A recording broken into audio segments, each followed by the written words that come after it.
Hi, if you're new to this is My Good Bad Brain. It's a podcast about mental health and being a person through my, eyeballs and brain. I'm Jared Sleeper. If you like this podcast, please consider supporting it at patreon.com/mygoodbadbrain. That generosity, that support is why this thing can happen. So if you get something out of it, consider throwing a buck that way. Also, leave us reviews if you feel like it. Those are just as helpful, just about. You know what I mean? Like, get people to maybe click it and listen more. All right, here comes the podcast theme song. Bye-bye. Welcome to My Good Bad Brain. I'm a normal person, so I'm insane. I've got depression and ADHD, but I'm doing better since I medicated me. I'm still not always sure whether I exist or what being a person even really is, but I figured out a long time ago that being alive is beautiful. Hello, all of my friends with all your good, bad brains. Been a bit of a week, huh? I mean, I suppose everybody might react differently to the news and whatnot, but for me, it's been a week. I say a lot of the time, I guess, that I don't know that one can distinguish between mental health and society, news, philosophy, culture, art, because, and this is why I have that clumsy phrase, mental health and being a person, for this pod, because that is what we talk about when we talk about mental health, is the experience of being a person and trying to make that one that feels good, that goes well. And there's no way that your world doesn't impact that. I mean, that's literally what we're talking about. I think a lot of time we try to separate the two and say your perception of the world is the only thing we're talking about when we talk about mental health. But there also is this big part of mental health, I think maybe the bigger part, that is the realities of not just your perception, but the realities of dealing well with how the real activities and happenings in the world affect you. Obviously in personal ways as we work out traumas and try to figure out how those manifest in our lives. But also just, the state of things, right? And how we get through all of that. And so I feel like we're talking about many different things here. And often I think I focus on how to change my perception of things. But I think we also have to take seriously into consideration like the things, which is why the conversations tend to have a lot to do with that stuff, art, culture, politics, etc. So this week there, I'm going to say, I was very hard for me. This week was a weird week. I talked a little bit about on last week's Brain Breather about having a depressive episode Monday that was pretty profound and kept unfolding for me. I kept thinking about it. It was such a unique experience in the way it manifested for me. And there were some celebrity suicides over the last week, and they were rough. They were reminders. I mean, Kate Spade is another. I didn't have a particular personal connection to her presence in the world, but it was a good reminder, that externally things seeming fine, being successful, wealthy, a positive presence in people's lives around you, can never really truly be taken as an answer as we pursue dreams and wellness in the world, that there is an inner question to face all the time with our wellness and what's going on. But then Bourdain did it, and that hit me really, really fucking hard. And I was surprised at how hard it hit me. I still am struck. I still think it's an odd experience just from what we're taught about what's normal, quote unquote, in society, to feel so heavily emotional about the passing of someone you've never met personally. But if a stranger were to tell you that, oh, someone who wrote a book that really meant a lot to them at a certain time in their life, that shaped a lot of things that happened in their life, that they felt a kindred spirit to with the way they interacted with food and the simple pleasures of community and feasting and connecting with human beings and those beauties in a world that they evidently saw all the darkness in, that they felt cynical about, but still made it an effort constantly to seek out the beauty and the light and focus on that. His jiu-jitsu connection, I mean, I don't know. It was just, he felt like someone very personal to me, and it felt really scary. It feels like I like to think sometimes that the suicidal part of my life is something that I am done with, that I survived already, that I'm through that. And I keep telling myself that. I think it's healthy to know that, to say I'm done with the idea that I'll ever hurt myself. But I think it's scary to see these things happen, and it can be kind of triggering, to use that loaded term that people like make jokes about, trigger warning and stuff like that. But it can be kind of triggering to go, fuck, man. He pulled the chute, he got out of this world, and I've had those thoughts, and I thought I was done having them, and there they fucking are, happening to this guy who's 61 and such a good life, and with such a good life, presence in lives around him.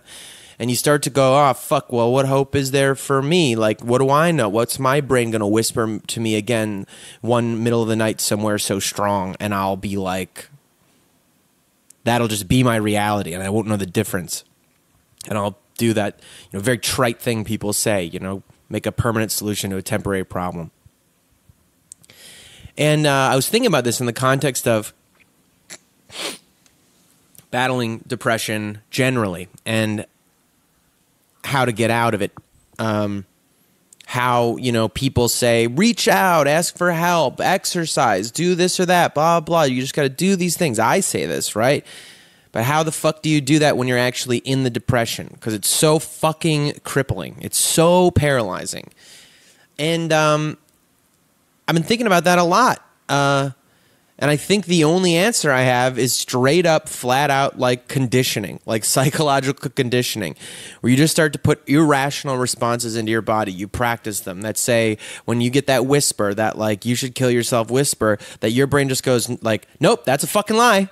That your whole body goes, nope, that's a lie. That's a lie. You tell yourself that's a lie. Just so you know. So you don't even fucking think about it. When that shit comes up, that's a lie. I figured that out. I know what you try to do to me, brain. I fucking know. I know the games you play. You're mine. I've been with you a long time. And so I've been doing a lot of thinking about that and reinforcing that for myself. Just reinforcing that conditioning, blind conditioning. I've decided in my clear moments and in the moments of listening to the people who love me and that genuinely care about me, that's a fucking lie. And when it comes to me, I'm not going to fucking do it. And I'm going to phone a friend, and I'm going to do all the things I know how to do to get out of it. So then I started thinking more, and I had some questions from people because I've been posting about some workouts I started doing. And, I've been contextualizing them in a way that I, my Instagram or whatever, and in the way that I use them to fight depression, just smash depression out of me sometimes. They seem to help me to do these physical exercises consistently and just show up for them. And, one person asked me, how do I, when you're in the depression and the paralyzation, they know it's important to go to the gym. They know everybody says that exercise helps, and it undeniably seems to help the organism to do those things. How the fuck do you actually do it? Because when you're stuck there, it doesn't seem, they'll go for a couple days and then the depression will come back and then you won't be able to beat it. You won't be able to get out of the house, get out of the bed. So I thought really hard about that. I thought I don't always fucking beat it. I don't. Sometimes I do. And I was trying to think about what helps me beat it. And this, I guess, will be the practical advice for this week. I think one thing that definitely fucking helps, and it's along the lines of the conditioning idea, is just taking any kind of creative, imaginative thought out of it. When I am in a depressive, real deep, bad spiral, I lose all sense of imagination or creativity. I can't see answers, and I think that's very linked to this suicidal ideation thing, just in my experience of it. You just can't see alternatives. You can't come up with answers. A normal, rational space that you were in, or if you were, you come up with a million fucking answers. Coffee, sandwiches, lavender soaps. Why I started making this thoughtless list I could always return to. Because I just can't come up with them when I'm in the space, when I'm in the bad space. But having a litany ready to go, having a list helps. And with that comes this idea of a schedule, a journal. Having written down activities to go do, like the gym one for me, I think is really helpful. Having workouts written out, even weeks in advance. You know, you can download programs online. You can Google around and find some. I have a trainer friend, my friend Lizzie. She's on Instagram at Fresa Fuerte. She made me a program and an eating program too to help with. I've never tracked that before, and I'm trying that out. And it's weirdly so fucking helpful in a way I never thought would be. Like, just to have written down, oh, here's what I'm doing today. Which workout I've got 5 days a week written down of things to do. I'm on day 1. I go do the day 1 stuff, and it says exercises and how many reps and sets and all that stuff, and it's ready to go. And without having to think about it, it saves me, you know? I went through a bunch of phases when I get like slacky on my exercise and can't come up with stuff, and my sadness is sort of winning over my self-care habits. I can't. Part of that is like the inability, the frozen feeling of trying to come up with an answer. Like, well, what should I even do? I got to the gym, but what do I do? I don't know. I'm going to go wander over here and then go here. I just don't want to do anything. You know, by having it written down, ready to go, you just start checking the boxes off. I put little notes in there to myself to describe, you know, my feelings about the exercises. They usually consist of just like, oh, fuck, or like, fuck me up, or like, this hurt way more than I thought it would, and things like that. But, you know, just keeping the notes. I never go back and read the journals. I've found when I was moving or packing things, I found some old exercise journals, and I was like, I never look at them. But the act of doing them is very helpful. And in that same token, you know, there becomes this idea of little brainless goals, I think, is related to this thought, and I just wanted to include in this thought of practical things to get you out of a fucking really bad place. If I'm laying in bed and I can't do anything, right, the depression's winning today, you know, I can't fucking do anything, I will literally start having conversations with myself. I know I said a couple weeks ago about 1, 2, 3, 4, 5 feet on the floor, you know, and sometimes that doesn't fucking work, right? I just talk to myself, I'm like, okay, do you think you can get out of bed? Nope. Can't, no. Okay, do you think you could put one foot on the floor? Do you think you could just like undo the covers with a foot and put a foot, see what a foot feels like on the floor? And like a dumb child, I'll be like, yeah, put the foot on the floor. Good job. You can do 2? I guess. That's great, good job, 2 on the floor. Okay, let's try, what about a sit up? What about sitting up right in bed? Yeah. How about going to the kitchen? How about cooking something? We can try that. You know, how about leaving the house? Can't today. Just can't. Don't fucking have it in me. Okay. Well, good. Good job. You got up out of bed. Good job. You got 1 foot on the floor. Good fucking job. You know what that proves? That proves you can beat your brain. You can make choices around it. You know? That helps me immensely. Just tiny little goals. And that might not be, you might not have it in you today, do the whole thing, but it's like, I think of it like trying to break out of a cell and all you got is a toothbrush and you just got to scrape away at that brick, you know? And it might not look like anything, but over time, anything erodes. Anything. Just, it takes the effort, it takes the discovery of not even the will to fight, just the thought and the invitation and the tiny victory. How about 1 toe on the floor, you know? And they're building off that. So I don't know. Thinking about that, thinking about suicide this week, and thinking about the secret pains that people hold. I don't know. It continues to be so amazing to me how healing it is and validating and helpful to just hear your experiences come out of other people's mouths. Just to say your experiences to listening ears. This thing of just talking, just being with other people. It's like the strangest thing to learn over and over, the most obvious thing to learn over and over, but continues to be so surprisingly true that we are capable of withstanding anything as long as we're not alone, as long as we have other people to do it with. And, you know, in that interest of dialogue, I had a big barbecue on Sunday. Part of the reason this is going up late, but I had to do it. To, you know, a little bigger than normal, start the season, invite some people who aren't usually invited. My dad's been in town. He's never in LA. His birthday was that day. And it was just wonderful to just have everyone around and be close to each other and be eating together. And not talking about anything heavy, just talking. And this episode, my guest is Elliott Morgan. And I love Elliott, man. Elliott is a good friend.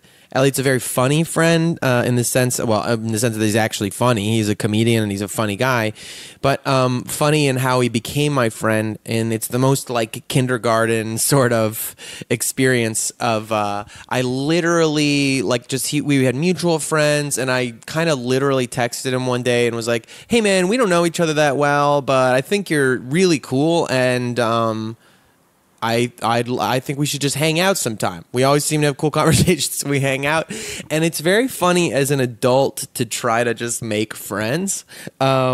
But that's what happened, and it works. Elliott and I are pals, and he's a great guy. I love talking to Elliott in particular because we're from pretty different backgrounds. He grew up in the South, in Florida, I believe, and Elliott came from a Christian background, and I'm really interested in that because, as you know, obviously, if anyone's listening to this, I'm pretty liberal. I'm very fucking liberal, and I don't always align correctly, quote unquote, with my political lines. And I was thinking about how hard it is, like how we're all so trying to stay on our political team because we're so worried of being canceled or thrown out by our communities or something like that.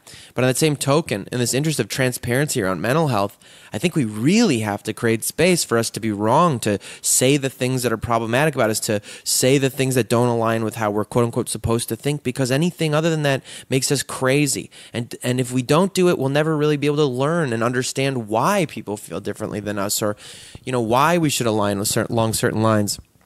And Elliott, to me, is a great example of like the true hope that people from different backgrounds and different perspectives, who are just good people, who are interested in the basic humanity of like people being good to each other, people being free and having good lives, that is the thing that really unites us all. And we might have different ideas about how to get there, but like, prior to the phase of human societal interaction that leads to like terrible political, not even listening to each other, screaming at each other about politics, whatever ideas, with no attachment to a human behind it or affected by the policy, there are just people who want to be people and want other people to be happy as well. And Elliott's like that. And so I have a lot of fun with him when we get into topics that about different political things. On this episode, without even meaning to, we got into talking a little bit about abortion, about guns, fucking the very problematic. I am a huge not a fan. Like Jordan Peterson gets mentioned. Elliott also has a podcast about called The Fundamentalists, with a philosopher friend of his, Peter Rollins, I believe is his name. I'm so sorry if I got that wrong, but I listen to that podcast and he's wonderful. And so he's just a thoughtful guy. And I'll say this is an earlier episode I recorded. Oh God, this one has so many fucking disclaimers, but I'll get them out. There's an earlier one I recorded. These newer ones, I just started a few more last week on a new session, almost like a new season. I think I'm focusing it up a little more to be quote-unquote mental health focused. And this one, I do get to it with Elliott. We talk about the same questions we ask everybody every time. But I don't know. I always had this kind of like sip whiskey with Elliott thing, but I haven't been sipping whiskey, so I smoked weed some before this, which I don't do before recording these episodes typically. And there were definitely times where we just love talking to each other and we just go off. And I don't know if there's a thread to follow. I don't know if there's anything useful that comes out of it. I don't know if I even believe everything that I say. I don't know, but I do know that this is one of my favorite things in the world to do, is to sit and talk with somebody else that I like, that I respect, that I care about. And just doing that, just the act of talking, is so life-affirming and so wonderful. Just friends, just being with friends. And you'll hear us talk about it on here. We weren't even sure if we were going to use this episode, but I decided, fuck all that. People will love this one or hate this one. I mean, the last half hour of this 3-hour extravaganza is the one where we, I guess, more specifically talk about mental healthy stuff with the 6 quick cues. And feel free to skip to that or skip this whole episode. But I don't know. I think I'm going to let this one just be what it is. It's two friends talking and having fun talking about wacky ideas. And I know maybe I'm describing all of these podcasts already, but it is what it is. It's my good, bad brain. And what you're going to hear now is probably one of the biggest things on my list of coffee, lavender, and sandwiches, lavender soap, whatever, is talking with friends, just being people and trying to work out the meaning and the happening and the nonsense of being a person. So I'll give you the wonderful Elliott Morgan and myself noodling for a long time. Hope you dig it. Bye.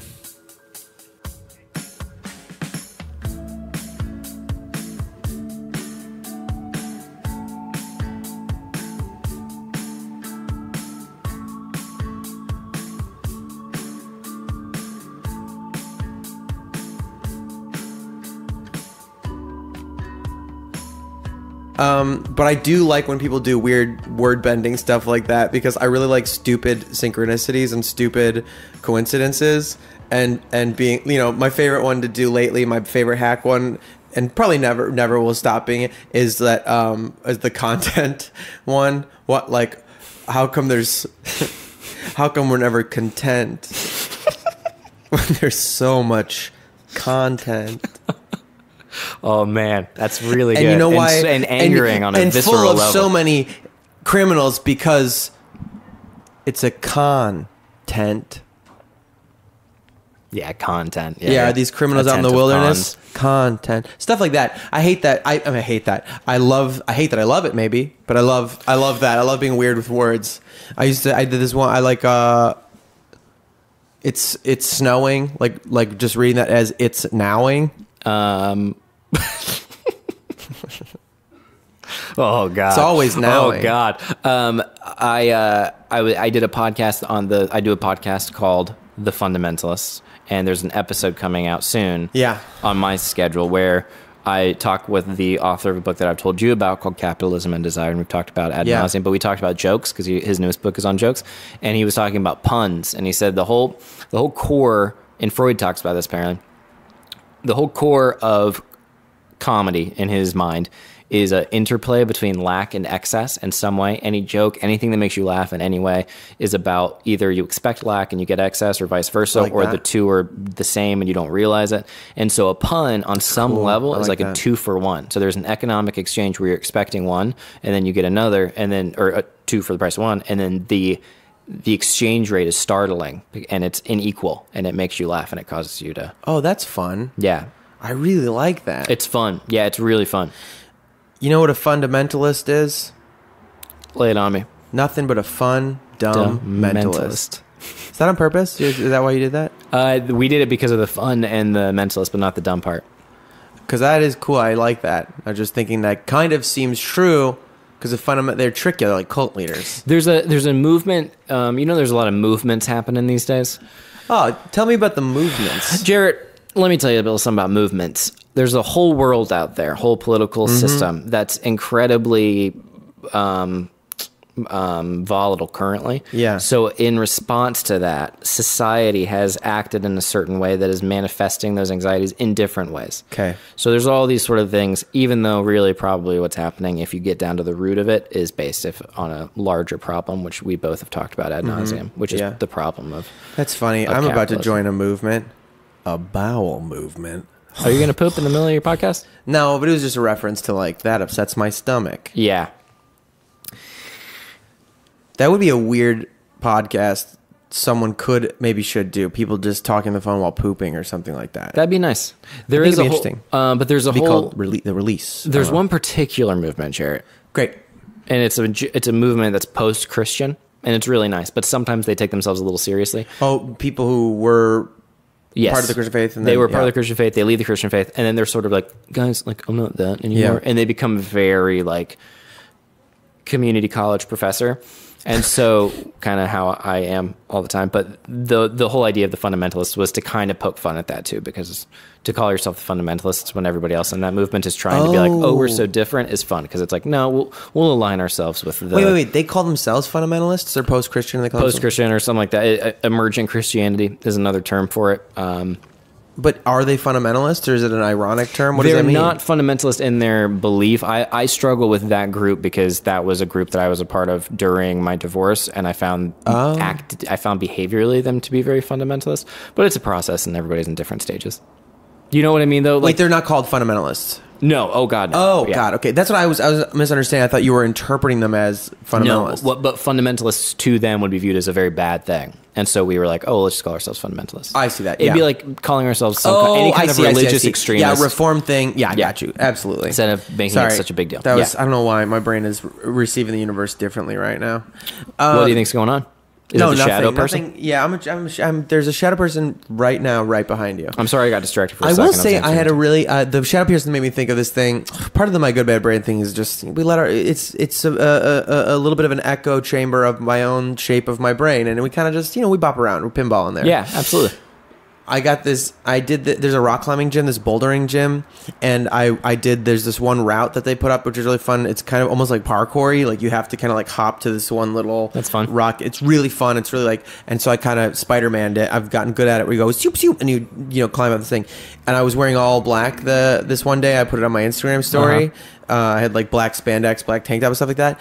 And I got the best and creepiest and coolest response I ever could. This one person said, guys slid in the forbidden DMs, the ones that you don't follow, and was like, this is what you see when you have sleep paralysis. And they were like suggesting I was like a shadow person. When you were describing, I was like, yeah, that's exactly what it sounds like. And I said, wow. I was like, you've like defined my new body goals, which is to be a trans-dimensional shadow being.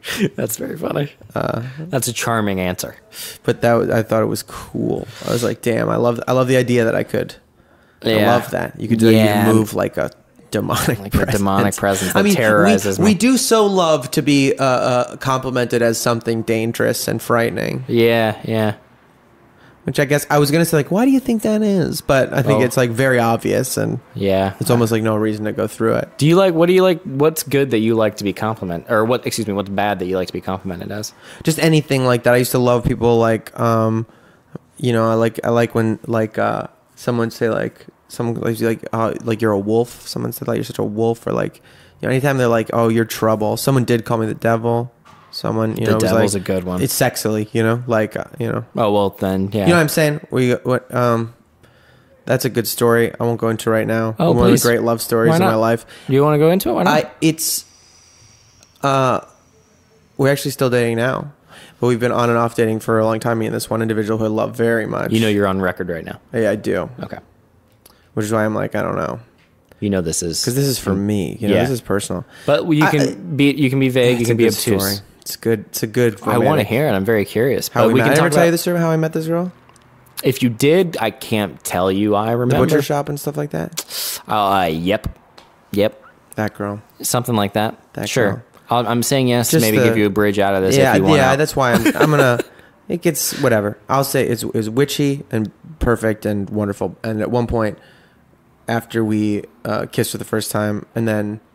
She wanted you to, and then she wanted me to. Well, not that, but that she pulled me into an alcove and made out me some more. And it got to this point where, like, well, I pulled back. There's a little breath, and I said, "Were you all covered in cow juice and shit?" Not at this point. Probably like there's a little bit of that unctuous sort of like covered in blood. I honestly unctuous. Way to use that word, man.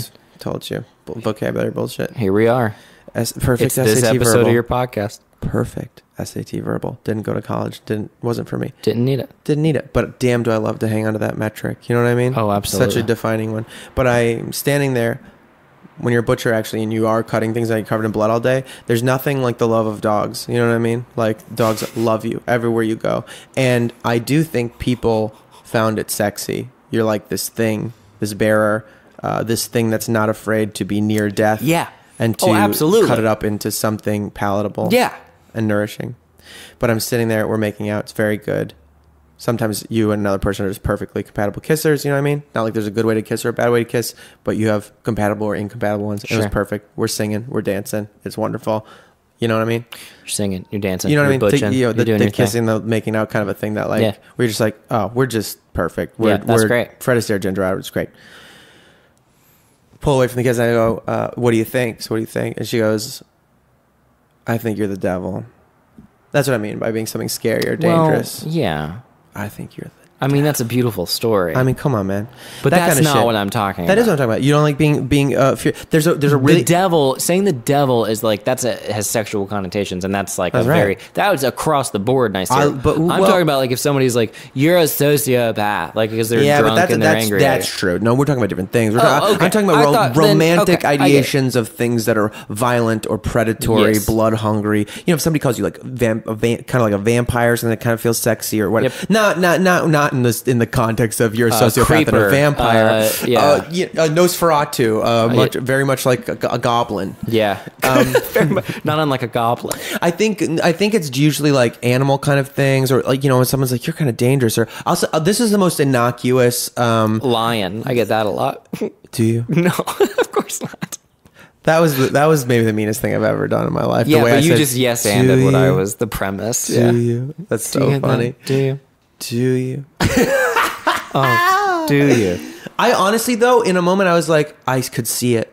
Well, yeah, I could see it. You know, yeah, it's all different. Rex, right? We're all little prisms, shimmering different things, depending on where you turn our little prisms.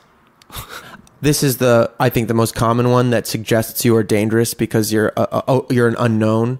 I think being unknown is aligned with danger and how our brains interpret it. When somebody says, "Who are you?"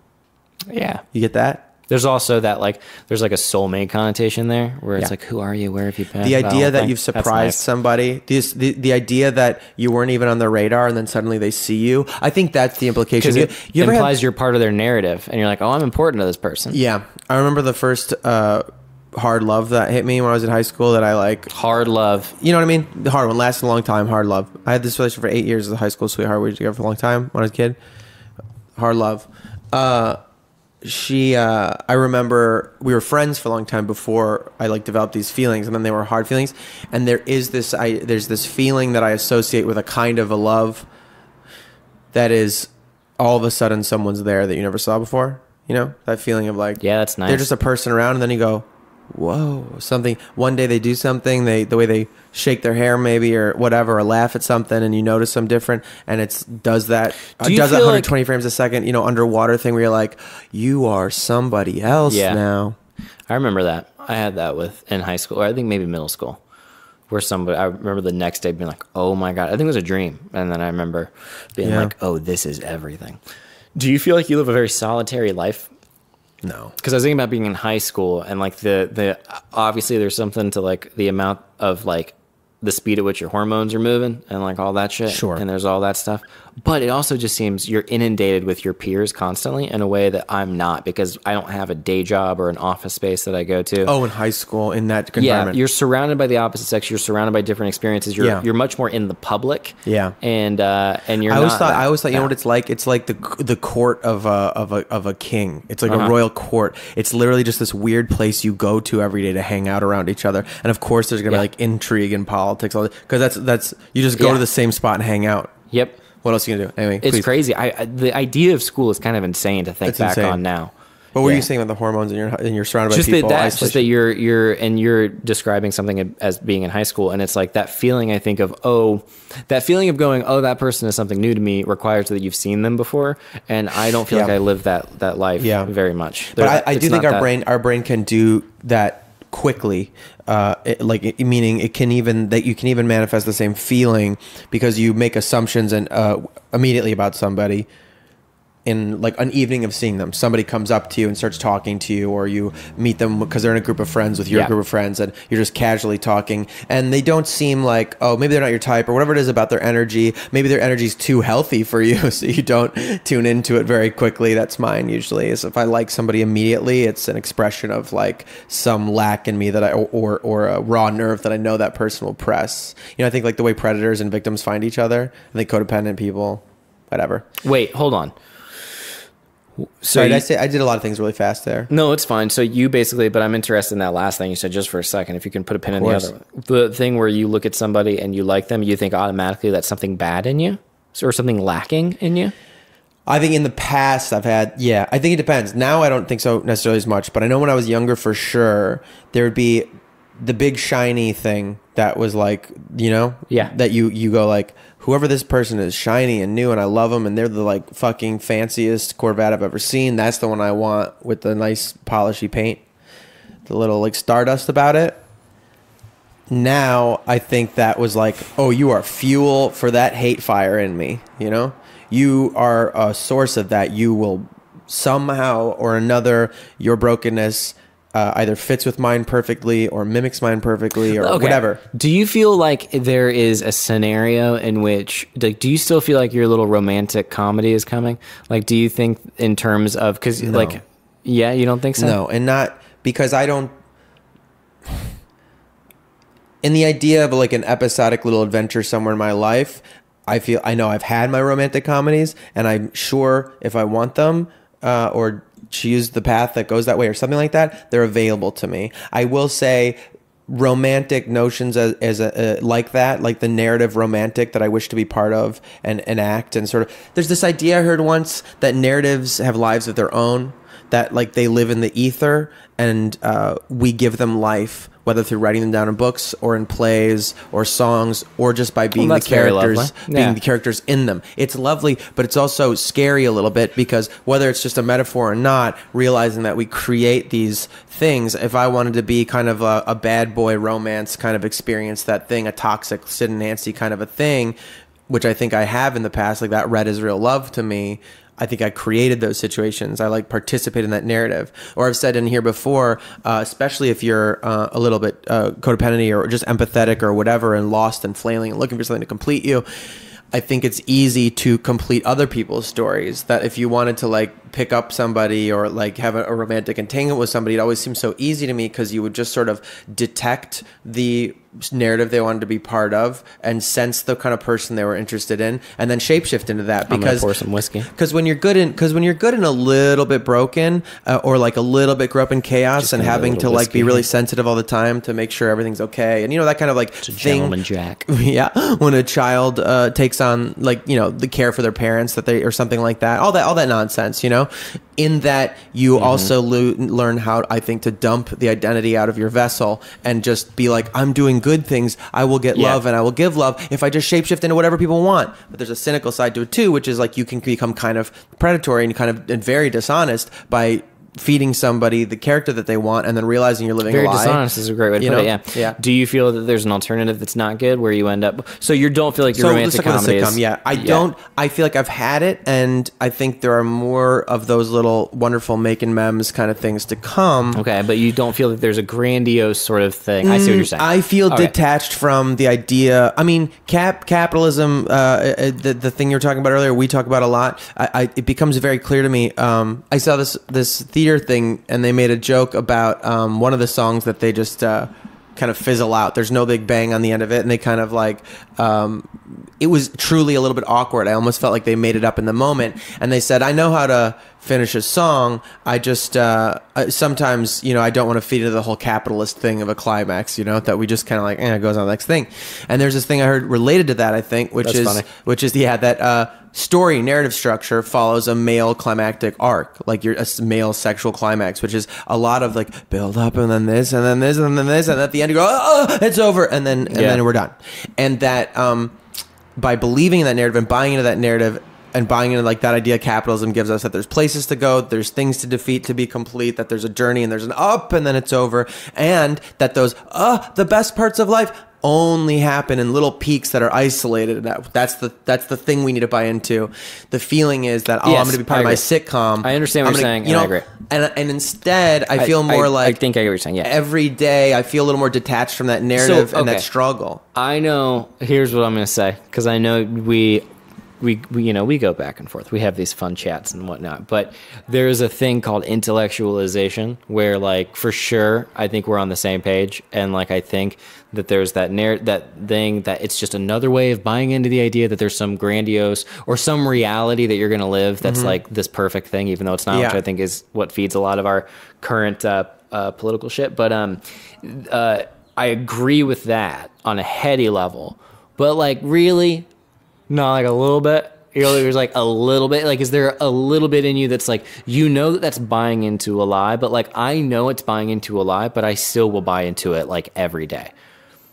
Like, I know that there's no grandiose romantic comedy, no pie in the sky, perfect love, perfect thing, but I will go for it constantly. And I don't mind well, okay. I'll be honest, where I'm at in my life, I feel like I was so dominated by like the romantic myth and that feeling, and I got to live it several times, and I think part of my idea of the romantic myth might be the romantic breakdown. I don't know, whatever. It's a weird, for some reason it feels connected to this thought and feeling I've had that like since I have, I think, become healthier, but also since getting a little older and once my 30s something have hit, I'm like way less horny.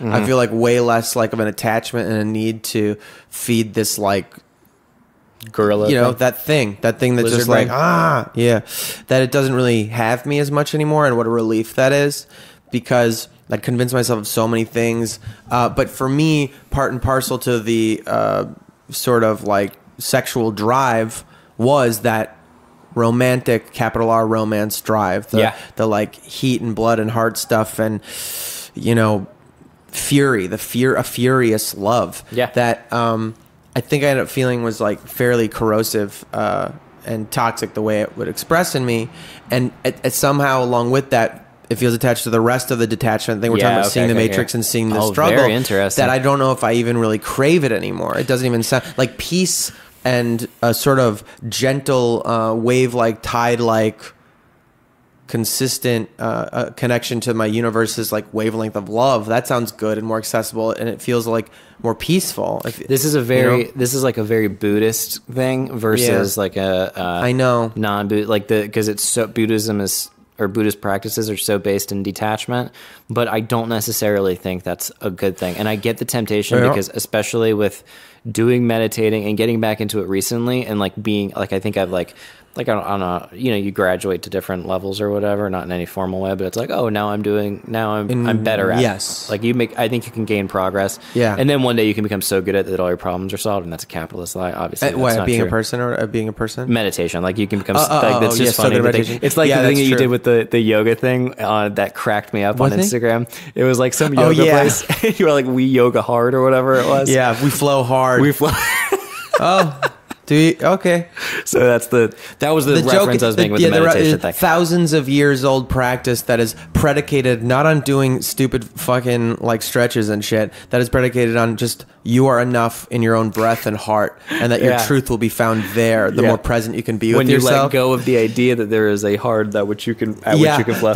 Realizing that the hardness is something that you opt into. It was so good. But that was the joke I was making with the meditation thing, only to say that I think the idea of that level of detachment may not be the most fun way to live. Well, that's fun. Okay. Only in the sense of like, there's more heartbreak, pain, horror, tension, of course, wanting, sacrifice, all that shit. If you go the opposite route, away from the Buddhist thing of detachment. I was talking about this with a friend who.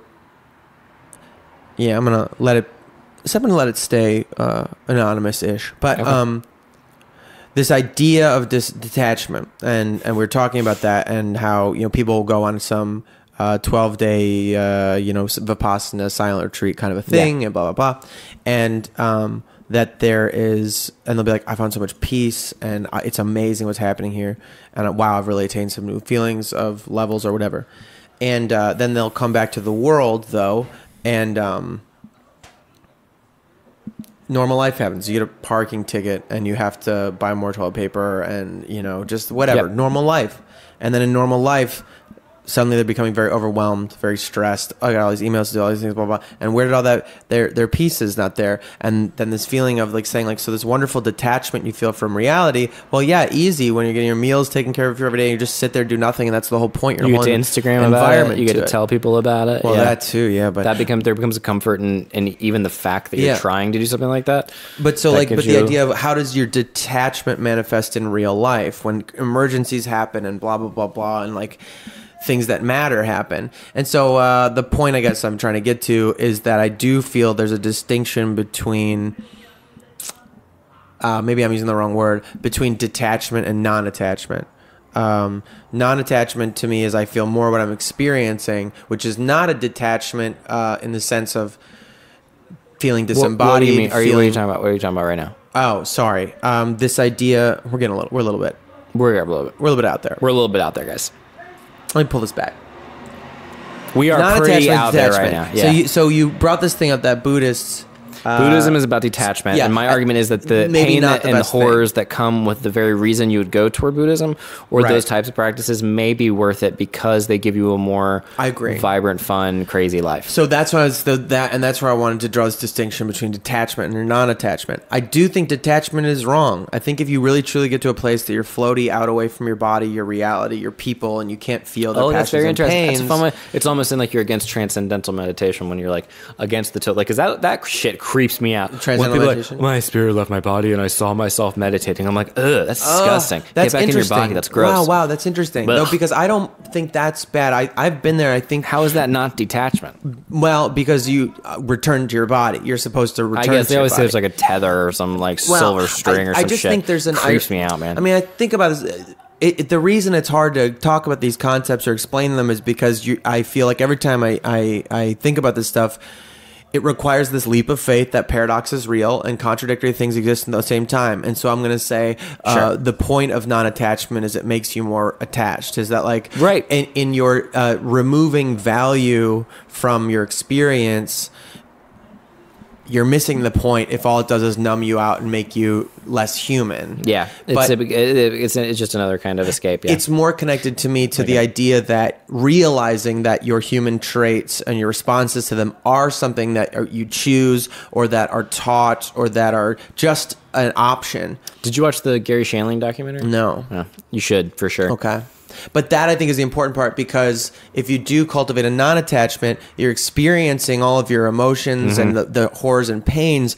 You're just not being willy-nilly controlled by them. And if your solution, your practice, if you were controlled by them forever, was just to try to get away from them completely and have none of them anymore, then you're missing the point. The point is to take that principle, apply it to being present in a human, so that when you feel a big hard emotion, you can enjoy it if it's beautiful, and you can just be aware talk you're it down if it's toxic. Yep, exactly. And then treat it and not treat it with anger and talk it down is a very nice way to put it. Because when you have that bad emotion, people get very like, I shouldn't be feeling this way. Right. I'm like, oh God. Relax. And then relax. Of course you're jealous. Of course people love to be wrong. I'm great at it. This is what they do, and I mean that like this. You're not allowed to be wrong in our society. That's, I think, part of the divide, which we could talk about, because I think you're one of my few friends who kind of understands and at least sees some humanity in people on the conservative side. Yes. And definitely see humanity. Yeah, it's easy to divorce from that out here to other people. Yeah. But we're not allowed to be wrong. So if somebody does say something that's prejudice, unwoke, or whatever, since we have a society where you're not allowed to be wrong, because being wrong means you're going to get punished and you're fucked up and you're a bad person forever now, there's like there's no reason for them to come to the table, and instead they resent that you've put this pain on them that they don't deserve, this punishment, like I'm bad, how could I have known anymore, I'm just a product of my experiences. So you know what, actually I am that way, that is how I feel. And they double down. Double down. And so you create this divide that constantly grows, and until we have allowance for each other to be wrong and truly see everybody as a little baby with a neural net learning computer and like this constantly adapting meat mech. Yep. That only can have its experiences. And some people have a better process, lets them extrapolate their experiences a little more efficiently. Fine. But until we allow people to go like, okay, I don't think you're a bad person. I don't think you're trying to hurt anybody. And it's actually okay that you're wrong. This thing. Then people would go, if they felt allowance, they would say, thank you. Oh, I don't want to hurt people. I'm going to try. But instead, Yeah. Do you feel that with the people that are in your life, and the like, if I'm one of the few people that you know of who has some sympathy for that worldview or those types of conflicting worldviews, do you see that then as a problem on the left, as a member of the left? Like, I think I certainly do. Here's what I think about that. People on the left don't even let each other be right. They don't even know how to align with each other. Like, I think, let me try to clear my head a little bit. People on the left, I think when you see injustice, people on the left, I think have really seen the life or death terms in which they see a lack of empathy manifest itself. They have been harmed at some point in their life and felt that, and thus feel like anything that is cruel to the sovereignty of a human being, meaning like their full expression of themselves, it's cruel to them, yeah, is truly like murdering people. Yeah. And then when you get to the level of policy in terms of money, the bleeding heart liberal. the bleeding heart, that like that protector rage and that disgust at the lack of morality is a little bit hard to mitigate, because for you it's life or death. When you make an idea about security bombing this place or taxation and taking, you're literally killing people. That's why I really love the abortion debate, because that's where those two mentalities meet, and it's fascinating to watch. That's interesting. And it's also a subject I have very mixed feelings on, and I think it's normal to have, or would be normal to have mixed feelings on that. But I think that it's one argument where both sides are one side is arguing as though it's life and death, and one side is just arguing that it's life and death, and that's a fun little. And that's also really good. What I just said, that was good, man. Did you hear that? That was pretty good. What I just said. That was really good. One side's arguing as though it's life and death, and one side is just arguing that it's life and death. Holy shit. That's good, right? Or am I just, I'm a little... hold on. I'm a little out of it. Because now I'm thinking like, well... Some sides, obviously, I think some they're people... both arguing about if it's life or death. I thought you were going to say both sides are arguing as though it is life and death. Or I'm sorry, I thought you were saying that both sides are arguing as though it's life and death. Like as if, for life and death. Like, I think... the vehemence with I know which what you're saying. Yeah. I know. I think they're both arguing if it's life or death. Well... you think? Because the one side argues for if women's it's life, rights. it is death. Is the idea, right? The pro-choice side it's about women's rights. The pro-life side is life and death. Yeah, the argument being look, nobody out there thinks, cool, dude, we love just fucking having abortions. Of course, yeah, we don't need to go into that. Yeah, no human beings who have them think that. Nobody's like choosing that as an option for birth control. But what's interesting to me is it speaks to the evangelical. Hypocrisy that happens more often than not, where these things that they espouse, they don't fight as though they are like that's right. If you really thought people were murdering children, you would you would bomb. If we clinic, did have a fucking, if there was, that's exactly right. Yeah. I think that's so true. So it speaks to the fact that it's on some unconscious level, they don't believe what they're saying. That was like in every major city, and what they did there all day was bring in toddlers and fucking shoot them in the head. What would you do? Anything? You would do anything Or I would hear about it and I go, well, surely someone's going to do something. And I bet the next day someone would I wouldn't be the first one. That's exactly right. How horrible of a person am I that if I heard that was happening, that's right. My first thought would be, well, someone else is going to take care of that. That is such a good way to explain it. If go like, you really think that that they're killing children there? Okay, wait, hold on. If they built a fucking house, there's a house right now where parents could bring in their child, their newborn baby, and chop its head off like a chicken. Mm-hmm. You would just be protesting sometimes and trying to get your laws to change things? Against it? Yeah. Is that what you would be doing? It's fascinating, man. Yeah. That is so funny. The nicer version of that I've heard that I don't, nobody would answer this. Like if they, the situation is always like there's a fire and you have two things. You can only save one of these things from the fire. Wait. Lay it on me. 1,000 viable human embryos, fertilized eggs. Yes. One child. Okay. Who are you saving from this building? Assuming that I can... You can only get one. Okay. Is there a third option where I can just leave? Because that seems tense. Cute. I like it. Killing babies. Yeah. I would take the kid.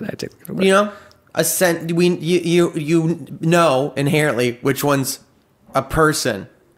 Here's another way of looking at that. If you found out that when you were 3 years old or 4 years old, you have this memory and there's flames all around and you're like, what's going on? And you're in hypnosis or whatever. And then you discover like, holy shit, you were saved by this guy who chose between you and 1,000 embryos. You'd be like, this guy is amazing. I have to meet him. I lived in a Spanish accent. I assume it was Spanish. Coco thing. But I recently, anyway. And then if you found out though that it was an embryo, that you were an embryo when you got saved, you wouldn't care at all. Like if you found, if somebody was like, when you were just an embryo, this guy chose you and 999 other people, you wouldn't give a shit. So also I know that part of me saving that kid is because I want that kid to remember me. Which is my that's just my thing. I always wanted. I have to be known for all of my good deeds. Good. That's good. I mean, that was a joke, by the way. Please don't. I don't know what's happening. There's just so much disingenuous argument with it. That's what it is. I think it goes back to the argument that I tend to go to with anything is like, not only do I disagree with you, I don't think that you actually believe what you're saying.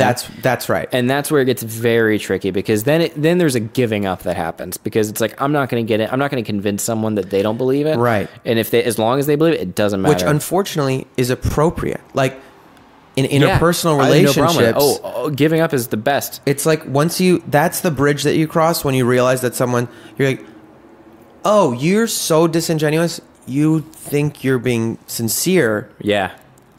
This is not for me to fix. Yeah. Gotta go. That's peace. That's that level of like, oh shit, okay. Yeah. And I think that's when meditation and like being able to go to that like space is actually helpful. I mean, because you can go like, oh, I see. All right. And then I'm going to love you for where you're at. Right. And that's a nice thing. I think the fear attached to it is you go like, so then the people who do have that peace and don't want to like fuck with the world, really don't really care. They're kind of doing their thing. Don't want to try to change somebody's minds, who have that non-attachment and that like outlook. Don't try to, the result is all the toxic people who are attached and think they got to impact the world and blah, blah, are the ones doing that. And so you walk away from them and go like, oh, I'm not going to argue with you anymore. Yeah. Because that's something you don't care to spend your time doing, but they do care to spend their time doing. This is the thing I think about, like with like, I was always like, I don't know. Like liberals and conservatives related to combat or violent guns, you know? One of those people inherently loves it, and so they focus on it all the time and practice it a lot, and the other side doesn't, which puts one side, like, of course you're gonna... That's funny. I know what you're saying. There's one side that's gonna be like, you don't know anything about it.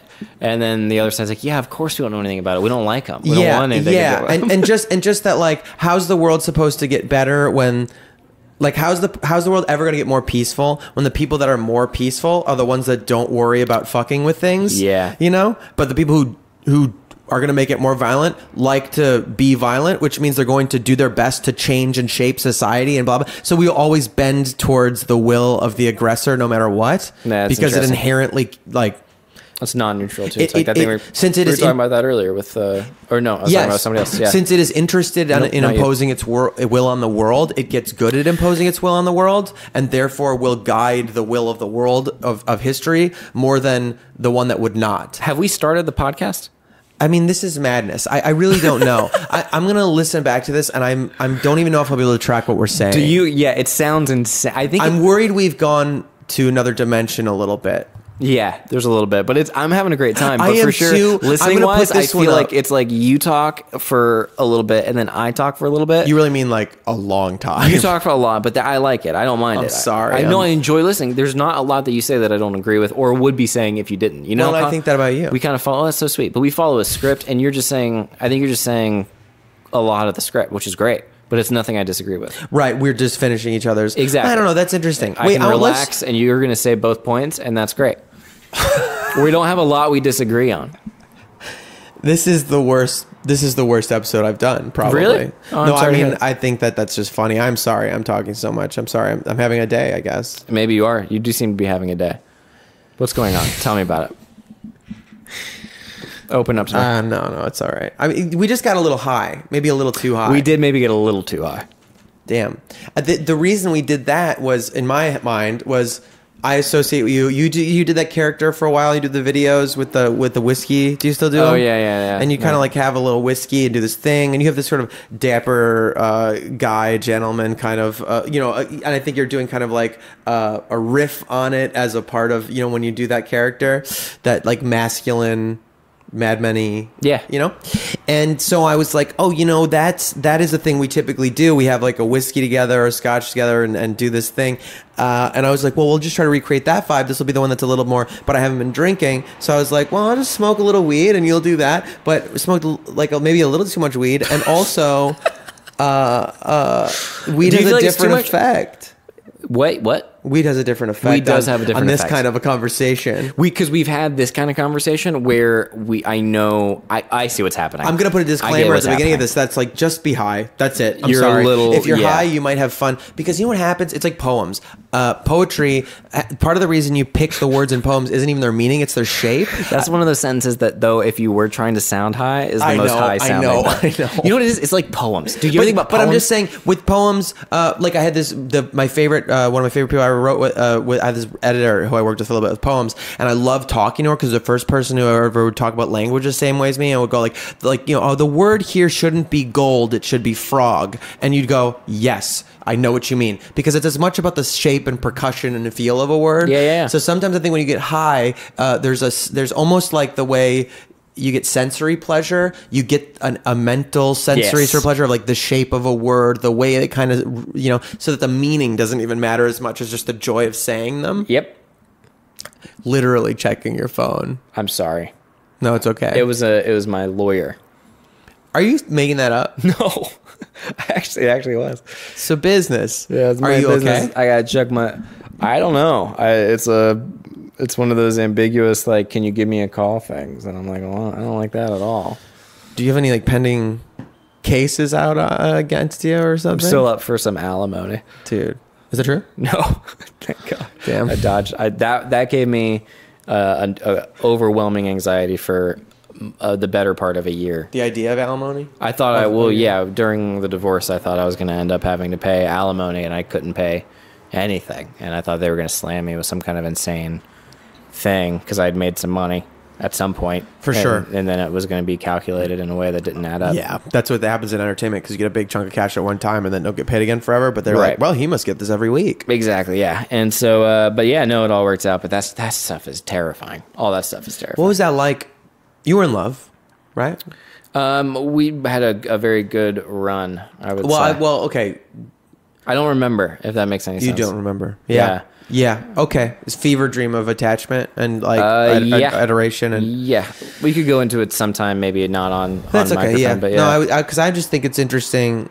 And maybe we could talk about it in broader terms. You don't have to go this deep into it if you're willing to think about answering this one. But I was just curious about. I've gone through big breakups, but I've never gone through a divorce. And I do believe in the power of ritual. I do believe in the commitment. I was freaked out when I was a kid. I was always said I never want to get divorced because my parents got divorced. And I used to think that the marriage, I don't hope this doesn't freak you out or resonate with something that you might feel, because I know you're a very spiritual guy. But I was like, I always thought then, well, mom and dad, you're going to be stuck together. You're going to see each other in heaven. Like, you tied your souls together, and that's how that works. You can't break that. And I was like, so I was scared. I was like, I don't ever want to do the magical part. I don't care about the legal part. Like, the ritual of marriage to me, I was like, you're tying to them forever. Now I have, like, don't think that. But anyway, so I'm just as an identity, I'm a married, and now I'm divorcing. I'm just curious about because I like your perspective on things, what your experience or perspective of that, if you have some identity thing with that. Yeah, for sure. I don't think of myself as a divorced person, which is a weird. No, I understand that. Have you heard that before? Have you people like, you're single? Who's single? Who's divorced? Yeah, and I'm like, wait, what? Fucking weird. That is so weird. But I mean, it's weird. I did have an entire I feel like I lived my 30s and my 20s, and that was its own thing. And I know I learned a lot. I know a lot about how to be in a relationship, and I know a lot about giving, but I also know a lot about what it looks like when things start to not to go great. And I know what it looks like when I specifically am not getting what is good and what I should have, and on my own little weird jigsaw not in puzzle a like, brain. well, I deserve this, but in a sense of boundaries and actual needs of your organism, needs as a person. Exactly. Not the you're not that like classic like guy bro thing where you're like, my old lady, like not that shit, but like the kind of thing where like, oh, my soul is not good, that kind of thing. I know what that looks like. I know how I react, and I know how it can go, and it's not good. But I know a lot of good stuff. That's definitely valuable knowledge.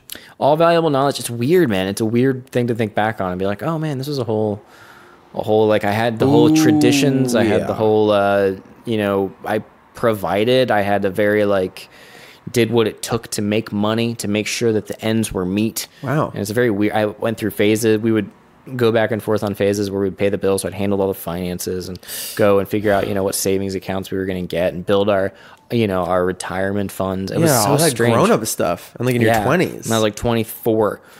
And then it didn't work out. And now it's like I have this like weird kind of like reflex, like muscle memory with certain things. Yeah, that's interesting, man. I think about that a lot, how like, I think with the Bible thing about like there's a season for all things, and that how difficult but how important that metaphor, that thing is about knowing like that in life sometimes things are here and then that time is over. I read a Rihanna interview one time, and what interview? Rihanna, Rihanna, yes, I've heard of singer. She was being interviewed by Miranda. Yeah, wonderful. Rihanna was being interviewed by Miranda July, who's this wonderful director and writer, indie films. And she said in one part, this is how I remember it. I might, have the quote wrong, I don't know. But I remember Miranda July saying something about, when you're a powerful woman and that it's hard to find a partner who like who can match where you're at, and that kind of a thing. And Rihanna's response was, that, and my perception of it was that it was like she's calm and this powerful Rihanna who's strangely soft-spoken and says, yes, I am still in that time. And that thing in my head was like, I am still in that time. It was like really beautiful to me. And this idea of being able to comprehend a period of your life as a time that you are in. Yeah. And then being okay with the fact that times end. And that can be very hard when the time is good. And also not pressure yourself when in that, and get into a phase of, am I making the most of it? Am I making the least of it? Am I da-da-da-da-da? Because that's its own trap. It's like there's one side of it that's like, become aware that this is a thing and that everything changes, but then also be like, let that shit go too and enjoy the time and stop trying to define it as well. And then when it's gone, to be able to say like, that was a good time. This is a real deep conversation. Now we're having just a nice sweet conversation. Yeah, still very high, still very sweet. Well, you gain nothing. You only ruin the legacy and the good feelings of a thing by trying to clutch onto it. Right. It's the person that says "fun with friends." It's a Pete Holmes joke. What is it? The surest way to like ruin a good time is in the middle of a group of friends when there's a lull in the conversation. Just go, fun with friends. I do this thing. You probably do it ironically though. You're really not that. That. I don't do that, but that is nice. I say making memes. I was like, look at us. Yeah. Look at us here making memes. Yep. Because that's all life's about. It's your way of being like, dude. I'm aware of a good time that we're all having. Well, then now when I used to read this, you ever hear of Cam Jansen? Did you read those books when you were a kid? No. The Cam Jansen series. She would solve crimes. Her name was Cam Jansen. She had a photographic memory. She'd walk around. She'd look at things that had happened in the neighborhood and go click and blink her eyes, and then she could think back on the scene. And it was like, oh, that's very funny. I just really liked that when I was a kid. And the crimes would always be like, oh, someone knocked over the cookie jar and I got to do chores for it or whatever. But that thing making memes for me sometimes by because this is my other weird thing about a time, about being able to release and accept a time. My favorite way that you would ever start a sentence is, because this is my other thing. Yeah, because it's just your way. Okay, it's your way of just. Okay, that's correct though. That is correct. What I said. This is my other thing. No, a nice thing about a time is also, I think, the invocation of the knowledge of the time. It's like very biblical. It's very churchy to me. Yes. The invocation, the call to worship, but just the saying of like, I see what is happening and it is good. Right. And that is what divorce is like. If I had to sum it up into 6 words. I know what is happening. To visualize myself as I've gone through a divorce and then I just hold my wife, my ex-wife, and I say, this time is over now. Yes. I must assure you. I will miss you. And Goodbye. She wistfully, wisely goes, and not you. Yep. And we kind of smile. Go, wow. About the times we've had. What a time. And just mature, wise, beautiful. Conscious, aware. We walk away and we leave each other. Yeah. I didn't really let that happen though. That's when the reality is I'm just like constantly like, but hey, I was just thinking, constantly texting back. What are you doing? That's a beautiful idea. Instead, I blew it up. Oh, you're seeing somebody new now, huh? Wow, so that's cool. Yep. Oh, you guys went traveling together, huh? Cool, great. That must be nice. Wow, never did that with me. Got a piece of mail for you. Yeah, I'm really good at maturity like that. I just love the visualization of oneself as this wise, reserved, capable. Oh, dude. Half of my therapy sessions are my therapist going, come back down to where we are. And I'm like, no, of course you don't understand. I have a lot going, and it's like all bullshit. Yeah, I'm sorry. That's what I'm doing here. That's what we're doing. But I'm really, I don't know, doing a little more today. Let's not fall into what we are doing, because that's a hole we can't get out of, dude. If we start commenting too much on the conversation. What's going on with capitalism? What do you think about capitalism? I like that. That's a good segue. I will say that is the thing I want to talk with you about. What's the deal? What's the deal with capitalism? So, socialist Seinfeld, that'd be fun. Not really at all. But you said this thing once. You were reading that book, Capitalism Desire, which you mentioned earlier. You interviewed recently the guy who wrote it. And you said even revolution, the idea of like socialist revolution or something like that, revolution is part of the lie of capitalism, which is basically that all of capitalism is predicated on the idea that you have somewhere to get to, you have something to get, and then you will be completed. Yeah, and I could be wrong about fully understanding what he was saying, but I think that was a part of at least a grand. I just don't want to misquote him in some way. This is what I'll say as a disclaimer for you. I think everyone's authority on their own experience, and I think that we should pride ourselves on being able to, or at least striving to hear truth no matter where it comes from, even if it's somebody you hate or don't like. And that, to me, sometimes, it just will spark a thought, and I associate that thought with that capitalism desire thing, and that might not be what he's saying. I'm not even saying that's what he's saying. It is, for sure. I just want to make sure that I'm not being an authority on his work, because I could be wrong. But either way, I guess what I'm just saying, and why I'm even bringing this moment to say this, is because everybody out there listening, or whoever, whatever, should not think that you need an outside thing, an established expert, something to validate an idea you've come up with. Isn't that fun? Yeah, you're totally right. Definitely, though, I think it helps. It does help. It helps. The organism helps because it's validation, it's outside source and whatever. But I always think. But like, if you had an inkling, because I don't know about that, right? Because like, do you think that? Because if you're part of a tribe, which we all are, of some kind, we're all part of various tribes. But if you are a part of that tribe, because of your psychology, your upbringing, you're going to have certain feelings. And if you didn't have an authority going, hey, those feelings aren't accurate, you would continue to think that. So I would say at times you need an authority to correct. Fact.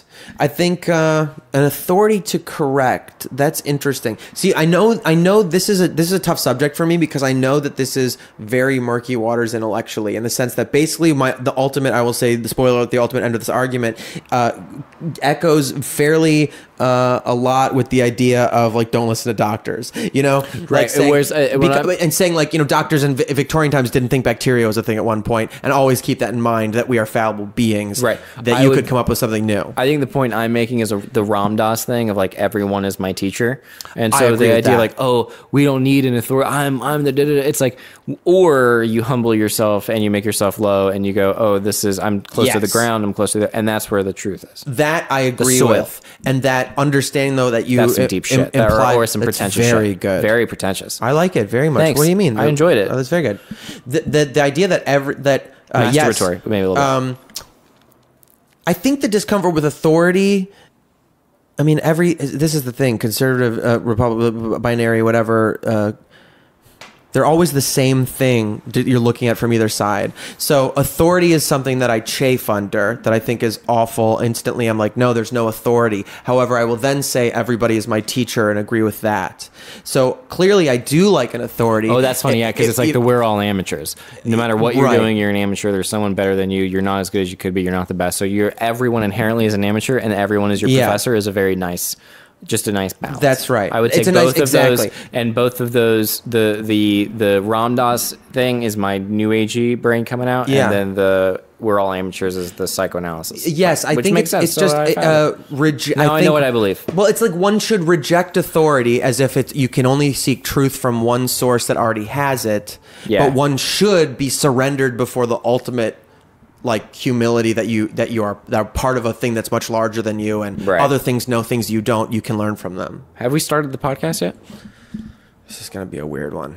Yeah, is it weird? Is it weirder than the others? I can't tell. I'm glad. I know. I can't tell. I honestly feel fine. I don't feel weird. I mean, I don't feel like I'm like, if I had, here's the thing. I think you and I probably in our minds had a way this conversation was going to go, and it was going to flow. We're going to reach some real points of like, shit. Yeah. Yeah. And I think we had our sitcom romance set to go. Exactly. For this convo. We were seeing the narrative, but I think what actually happened was we had a little bit of weed and we just started rambling about shit. That's correct. But that's what we do. This is like, we're jacking each other off because this is extremely our shit. And we haven't hung out in a while. Yeah, it is jack, and it feels good. And there's very few people that I can talk to about this kind of stuff at all. And so it's very you know nice. What's funny about it? Some of it too isn't even about what it's about. It's like in this way. Exactly. It's so little about what it's about. It's just the fact that we're saying it. Yeah, this is the truest expression of a bullshit session. Yeah, and it's necessary. Dude, it feels so good. Yeah, it's very cathartic, but it's for sure about us. It does feel like a good hand job. That is the sort of sense gestalt, like spiritual feeling of it.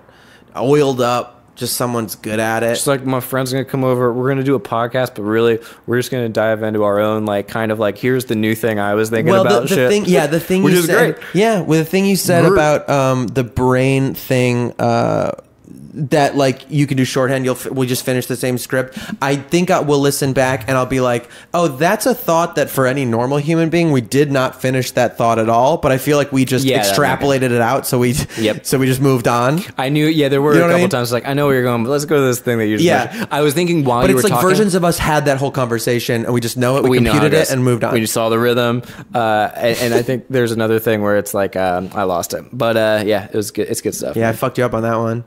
I jumped right in. I fucked up the rhythm. It was as I was talking, as we were going back and forth, I was like, this is great, because when you went on a tangent, I was like, it's like a la carte for me. Like it's like you're bringing out, not a la carte, it's like you're bringing out a splatter of things. The dessert cart thing. And I can just go, and you went with it, so I could go, let's talk about that. And you would go, boop, let's do that. Yeah, I love that. That's really funny. That is kind of that. You know what I've always liked about talking to you?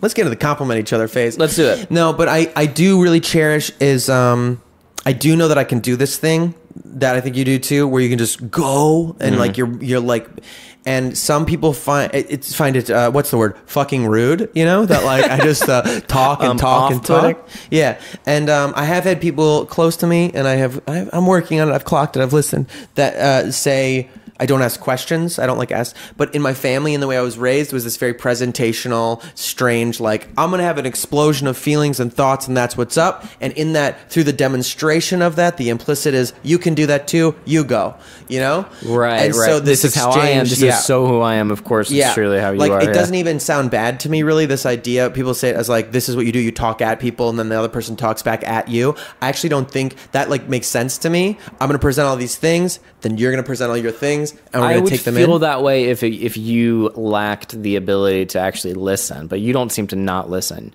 You don't see it, even if you don't ask or you don't go like, because I know that's the thing with podcasting too, when it's very like, especially when you're starting it and you're like, what's the rhythm? Do I talk a lot, or do I let them talk? And if I talk too much, is that like a turnoff, or is it not enough? And then also you feel a need to compensate. Like if I'm checking my phone, that puts you in a position where you have to keep talking the entire time. That happens to me when I just do this, to go be like, are the levels okay? Are we right?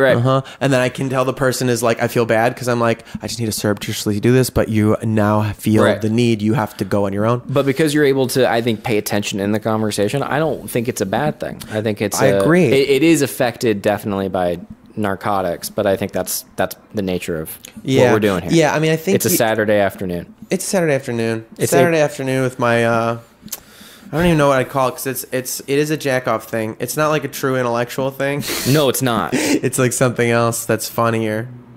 Like that's it's more not. grotesque. It's definitely the kind of thing where it's like a couple of artistic young men are definitely exploring ideas that they're excited about. Yeah, we're in that. Yeah, for sure. We're just dabbling, just like we're what's not Bacchanalian? There's a Greek guy, and now his name. Oh, I have no idea. Means. What if you like food and drink a lot and stuff like that? Oh my God, I'm gonna Epicurean. Ooh. Epicures. Okay. We're being like these sort of intellectual epicures. It's like, it's a little bit, it's like we find the idea of exercising our brain in a verbal way exciting and delicious. It's something, yeah. It definitely, it's a muscle, it's a thing, yeah. Yeah, and sometimes just the act of that is fun. It's not even the subject matter. It's just the like going through the motion and the thing, It's like a YouTuber. Oh no! Like the person who It's like a content creator. like a content creator. It's Why aren't they content when all that? It's almost as if we've created a wasteland in which we must fill it with something. Content. Well, I just meant in the sense like if a video creator starts to just enjoy seeing themselves on their computer What's up, guys? screen. Yeah. The What's Up Guys YouTubers. Yeah, I love that, dude. I do think the content thing, the term content creator, is so grotesque and what's the word? Commodified and just like we just need content. We need move units. You know, it's like so funny. That is very Instead of saying funny. I can make art, I create a thing, I create it. Well, dude, I get very into like or very against the whole thing that your side of your way more side of the political spectrum does, which is we're gonna now take care. Like I saw this tweet going around that a good friend of mine retweeted, and I was like, I wanted to text her and be like, why? What was it? It was like Flint would cost $55 million. I retweeted that bitch. Yeah. Yeah, that makes sense. Oh, so what it is real quick, Jeff Bezos has a $27 billion or something like that. All these billionaires have billions of dollars. Flint would only cost $55 million to fix. What a, to me, my thing is, what a delightful thing we as the human tribe decide to use our resources for. That was my feeling. Right. And that's a nice thing to think. But I think the message of the tweet is very oversimplified and very because these people have all this money, if they just wrote a check for $55 million, this crisis would be fixed. And I think that number, like, there's no sign to me that there's any intellectual or like factual thought put into any of that stuff. And that's where the left loses me a lot. You're saying the illusion that there's some sort of service ready to go that right. that makes they're just sandwiches. Waiting on that $55 million check, and they're gonna that there wouldn't be pipe's fixed. Yeah, and it's gone, and the water or not the pipe, the water is infrastructure, the time, all of the kind of nitty gritty actual realities of putting together the effort and time to do that. And the billionaire, it's implied that then is this fat cat who isn't busy. And I'm not giving sympathy to billionaires, but assuming that let's be clear. The posture of this podcast is they should be eaten. Of course, they should be eaten. Yeah. And also, let's just assume that they're human beings. Let's just assume that they're granted the sanctity of human life. If they are, does then their job become to make sure that the Flint thing happened? Well, that is a good question. And then when it does, they're like, the tweet was like, this would be a great PR move. When they do that and they don't do the next thing, what hypocritical change happened? Like, I just think it's an oversimplified thing. And I think that any big issue has a lot of causes and a lot of hangups. And I don't like tweets like that try to oversimplify it or dumb things down. I mean, part of me does feel like billionaires have like sort of self-selected out of humanity. In that kind of sense of a human at the middle of it. I mean, I can't speak to it. I don't know, man. Yeah, I have a lot of thoughts about this. I'm going to respond to you. I have to pee really badly. That's what I'm thinking about right now. What? Let me pee. I have to pee too. Let's take a little pee break, and we are going to come back with this false conundrum, because I think this is a really good one. Not a false conundrum. I think this is a conundrum. This one is like a Zen koan. You know what I mean? It's like a situation that, like, how you respond to it, to me, tells me more about who you are than not. Okay, bye. But that it's just that movement and barely held together reality of structure that we picture as society, government, our homes, our laws, whatever, is just the same thing as a starling detecting what is happening with 7 other birds around it, and somehow the adding up of all of those 7 birds affecting an eighth results in the movement of the whole thing. And down it goes. Yeah. And somehow that altogether, though, comprises a single entity, like a single mind moving forward. And in that entity, things continue to spiral forth constantly. There's never an end. Like throughout, despite the fact that there's 94% dark matter and all that shit, and the universe is this big black gaping void, there has been life that has sprung forth time and time again, even amongst the onslaught of death and destruction that happens around us. That's what I think God is. And let's talk about capitalism, Jared. Okay. I agree. I know that was a good break, and we're going to hard break on that because it was good, and we're going to segue smoothly now. Based on that, this is the smooth segue. Let's stay with each other. Let's not stay in our own heads. Yes, let's stay with each other. Irony smooth because the construct was, anyway. Yeah. I do want to readdress that the tweet that went around that people were glibly reposting, myself included. Glibly. glib, like Yeah, I get it. No, glib, glibly. I just hadn't heard glibly. I love that. I feel like they're being glib. I don't like it. I don't like the in post. a glib fashion. I don't like it. Something about it, I don't like it. Sometimes I think glib is cute. It's in its head. It rubs me the wrong way. It oversimplifies things. I don't like it. All right. Okay, so You know what it is too? It's existing in the system, the very system that is saying that like this is a good idea for these billionaires to pay for it is the same system that created that in the first place. So it's within the woods that you're going. This tree needs to get chopped down. Like you're still in the problem. You're not. If you zoom out, you go, oh yeah. That's not how you solve one problem. How you solve one problem is you start trying to figure out how to solve all the problems. Well, I think there is a correct resentment of the system we've created, which is that all of human history, there's mostly people just trying to get along, live their lives, cook and hang out and see people and have families and do their jobs and whatever. And then those people are subject to the whims of billionaires, meaning in the form in the past of like warlords and shit. I always think of like when you learn about is the Punic Wars, I think is the one with Hannibal and ancient, if you're in one of these little Italian city states, some little village on the Alps, and one day because his dad was mad about another dad that was another billionaire's dad that hurt his armies, elephants come over the fucking Alps and murder all of you. Yeah. You didn't do it. That resentment is appropriate. But do you think that if you were a person who was just hanging out with their family and that enjoying your time, and then all of a sudden you had a bunch of money, you wouldn't also be the warlord? Is that what you're saying? That like you become the warlord when you get the money? Like, I think is this a problem the drive? Well, no. That's another subject altogether. I'm just first to start the fact that we're with each other, we're staying on topic, and we're just good. The fact that all of those people who are not the warlord and all of human history is subject to these whims of, hope we get a benevolent one, I think we're all warlords, just we have differing levels. You really believe that? I think that there's a chaotic undertone to all of humanity. That's what I think is beautiful about society and beautiful about the preservation of life and love and all those things, is because it is the spark that shines through the darkness that is the standard of humanity. What I may think that is in a sort of in alignment, and I've never had this specifically expressed thought before, I don't think, until now, is that humanity, in the sense of our embodiment, the animal here that is capable of channeling this consciousness, the thing that hunts and eats and whatever, and the thing that the brain is, the body, the physical expression of self. And along with it, that means our personalities. That, I think, may inherently be bent towards aggression, chaos, predation, and scarcity thinking.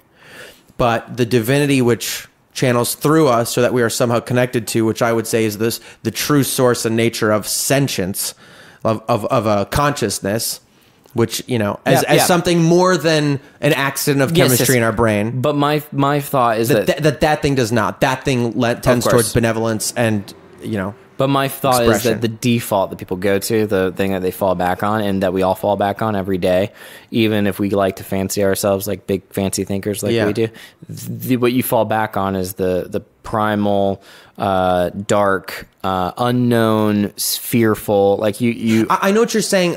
The reason I think I'm pushing back on the notion of default is that I'm saying I think that all human beings are two competing entities in one expression, and that one of those entities is embodied by the body on Earth, the human animal part, and that default, I agree with you, is that. But I believe the default of the other thing, the consciousness at the center of us that drives the whole, that is the reason the body is animated. It's just a yin yang, except I don't think the line's in the middle. I think the line is like way over on the darkness, and there's like a sliver of the white. Yeah, I know. I think that's just because it's so hard for people to transcend their physical experience, and I mean that, and also their intellectual one, their dimensional embodied experience, and that one wins out over that internal. I don't know, man. Do you think? I truly believe there are some. Okay, this is the thought. When you're a child, or any time in your life, if you hurt somebody else, do you learn to not do that because it may cost you something down the road, whether it's karma or the government or God punishing you for doing something bad? Is that what makes you not do something bad? Or is the default setting of humans, when I hurt somebody, something I can't explain hurts in me just because they're hurting, not because karmically I'm going to get punished or anything, just because. Yeah, I agree with you. I agree with you. I think that's the sliver of light. I think that's just falls into that. I think there's a whole shit ton of things happening in the human brain, and the ability for us to have empathy, true empathy and like good empathy is just part of the thing that we agree on, which is that there is this beauty that resides. I just don't think it's 50-50. I don't think it's this perfect, nice, neat war between two impulses. I do think that there's more darkness than light, which I think is what makes the light so important and something that we should strive for in every aspect. I think it's just I think it's sort of an expression of the nature of creation versus destruction, that destruction is so much easier and so much more volatile, and so much, like, it only takes one fucking destructive element, one bomb, to take down a building that took thousands of people, thousands of hours to make. Yeah, that's kind of very much what I'm saying. Yeah. So that, like, that light to me is much more actually common than we expect, but the repercussions of that toxicity are much more volatile and common. I think that's why it feels like they went out and beat that sliver. Maybe. I don't know. I don't know. I really don't know. I like to think that. I do like to think it's a very I don't like to think the unconscious has like malicious intent. I like to think that the unconscious is sort of like this godlike thing that directs everybody in some light. I agree. And the less repressed you are, no matter what that looks like, is inherently healthier and more spiritual than the more repressed. But at the same time, there's a part of me that's like, what I have buried is probably what I also have buried is immensely more shittiness. Like, in my own personal journey, I found that I have uncovered all sorts of good things, but more bad things, just bad things that I can handle better. But what do you think, what's the badness? Like narcissism and self-serving, anything that's self-serving, a slight predatory nature. Yeah, but I think the predatory nature and the narcissism and those kind of things are expressions of a benevolence that's unconscious, because it's like a parent. They want to protect you. The body just goes about protecting you in a very stupid way. Are on your side. Yeah, absolutely. You know? Yep. That's why it's on you to not necessarily repress them, but at least dialogue with them somehow to go hey, you don't need to do that anymore. I appreciate what you're doing. Do we have the same therapist? We have the same therapist. It's weird that the people that come to these same conclusions. Yeah, it's always that like LA joke, because the therapists are all taught the same things too. Well, I mean, I don't know. I mean, that to me gets to that thing about the authority again, like looking for an expert. Of course. I had this thing when I was in high school. Oedipal stuff and all that. My mom, I was doing, I don't know, I was dealing with detachment, money, and life, and what I want to do with my life and all that stuff in a very, like, whatever, zen-y, whatever way. I don't know, whatever. I don't know what I said. I don't know what I was. I was just this kid. I was this me.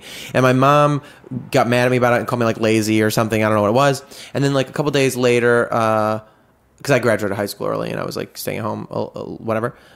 And she asked me to go to the grocery store the next day, and she said, I want to apologize. I was reading Osho, and he said exactly what you said yesterday, and I'm sorry. Oh, isn't that funny? I was like, fuck you, man. Like, what? Oh, because Osho said it, now it's cool? I'd be like, it's true. It was just as true when I said it. Sorry, I don't have, like, a wispy fucking beard. Dude, that's the thing where it's like, that's when you realize that the conversations we have where we talk at each other and these sort of like circle jerk conversations, the truth of people's distaste toward them is evident in moments like that, because you're like, you said everything that person said and all the truth that they needed to hear, but they didn't hear you, because we'll sit here and we'll be like, it's about and it's like, I'm slowly figuring out that, like, I can sit here, what life is, the tension, I think, of life is to honestly feel like you have the right answer, and then to just not say it, and to be there for somebody where they're at, instead of being like, what you should do is exactly. And I've had the reverse conversation where I've gone to my friends and I've gone, I know what you're gonna say,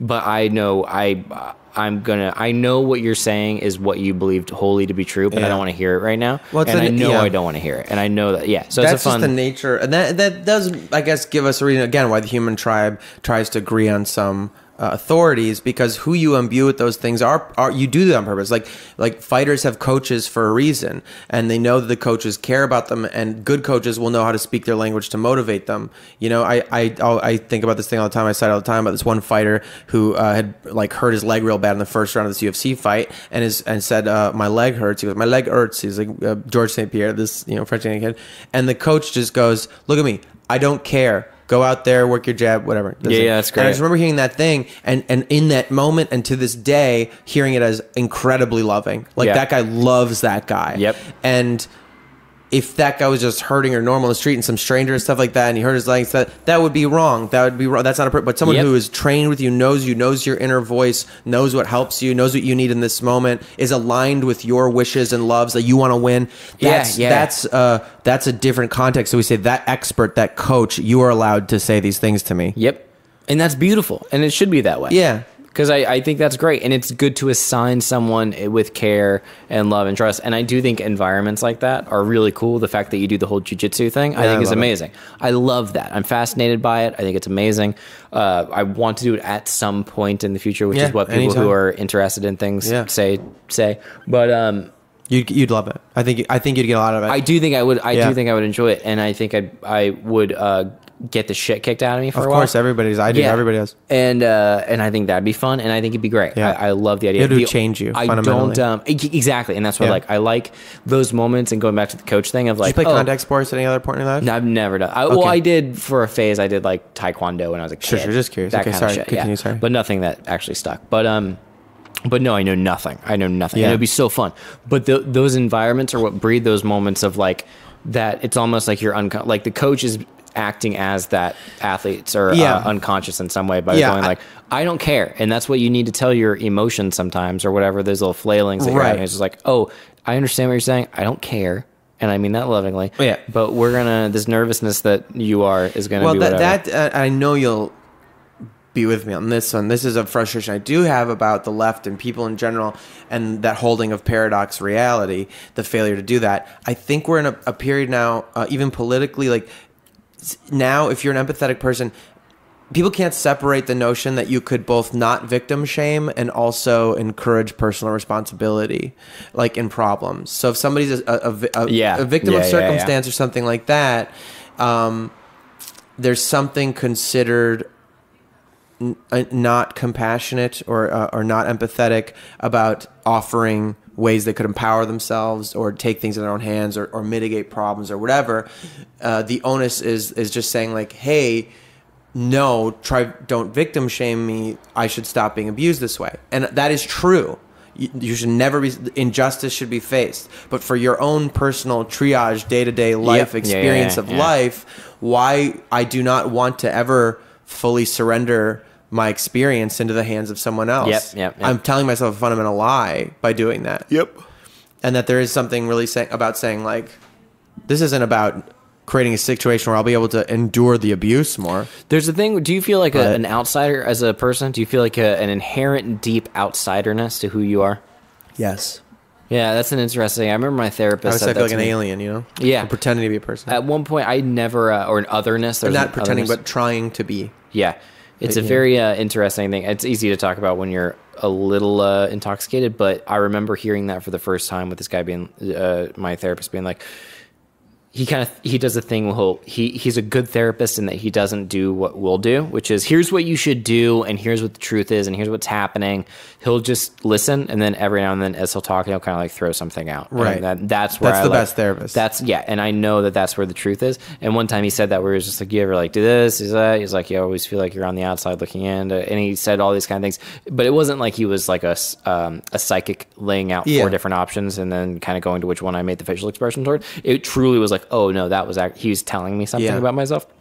And I think that there's something to that with a lot of these conversations, because you end up going through life and being like, oh, there's just when you see the good and the bad, like the left doesn't and the right doesn't, then it's very easy for me at least to be like, I'm not going to go to most of the marches, and I'm not going to go to most of the protests, and I'm never and gun control and all that stuff, I'm going to look into it, and I'm probably not going to make cool tweets about it like I should. And I'm also never going to support our president. I'm not going to support the tribalism that our country is breeding, and I'm not going to support anything that condones anything in that area or in certain areas. And it's like, I can't agree with any of them. Like, I don't know. Yeah, there's no, I don't know. I feel lost in the mix. There's no winner in this situation. Yeah, I think the reality of, I don't know, I've made my principles of kind of existence and morality. Dude, I remember you did a thing where you did a post, maybe it was years ago, but it was a gun violence post about the fascination with guns. Yeah, and you articulated so well, and I don't know if you still stand by it. I do, probably. In that moment, I remember being like, oh, that is what it is. There is for sure, it's a sexual like attachment to guns. That's right. I think it is absolutely, men need that, and to take it from them, it is violence, to take their and we crave the tools of violence. And there's something in us that loves that. Exactly. And I think and great, go for it. This is so funny. Keep going. But I remember reading that and being like, oh, there's something to that, and it sticks with me. Where when I think about the whole gun control thing, I'm like, you're not getting it. Like, right. It's the same thing when I go to the not the alt-right people, but at least the Jordan B. Peterson tribe, and I'm like, you're not the Ben Shapiro's, the hyper intelligent people. Well, I'm like, you're still not getting it. They're predicated which this is now any ism, any like, I believe any sort of like political party, whatever, is fundamentally predicated on like a set of rules for how things should be. And when you do that, like, you just, I don't know, my overwhelming sense a lot of the time lately, when people start to talk about anything that's like a normal right down to The Bachelor or something like that, or talk about whatever, talking about politics and The Bachelor, what's the fucking difference, honestly, is like a feeling of just, oh, you think this is real, like, oh, you think this is all's real, and the thing you're arguing, debating, the numbers you're showing at me, all these things. It's like, to me, the weird feeling of it, weird feeling of like, it. Oh, you believe this. And also like, and you're just, the feeling to me is of, in a relationship, a romantic relationship, I have this thought that doesn't mean I don't still do it, but that when you've reached the lawyering phase and I'm presenting evidence. You've talked about this. You know, and I am trying to, say, oh, but you said this, and so that means you must feel this way. And they're standing in front of me telling me, I feel this way. But you said, you know, and you're doing the whole evidence, presentation of evidence, seeking of guilt, that kind of thing. The relationship's done. Like, you've missed the fucking boat. And now you're down into this weird range of saying, believing things are real and trying to argue about what's real instead of just listening. That to me is the political thing too. A lot of the time, or whatever, somebody has. The moment you start going, we're under the blah blah blah blah blah, and you listen, you're like, That's when it's the conservative version of sometimes what we fall into when we talk on this podcast, which is talking around, talking, and then not being like. It's the same thing that we were talking about. It's all the same shit, man. What I think is a thing, like, so guns. I'm going to talk about my guns for a second, Jerry. Let's dive in. I'll do that. I'll take that one. Welcome to the lost episode of... Yeah, probably. Let's see. Oh, my good, bad. Now we're doing okay, man. We're fine. Careful.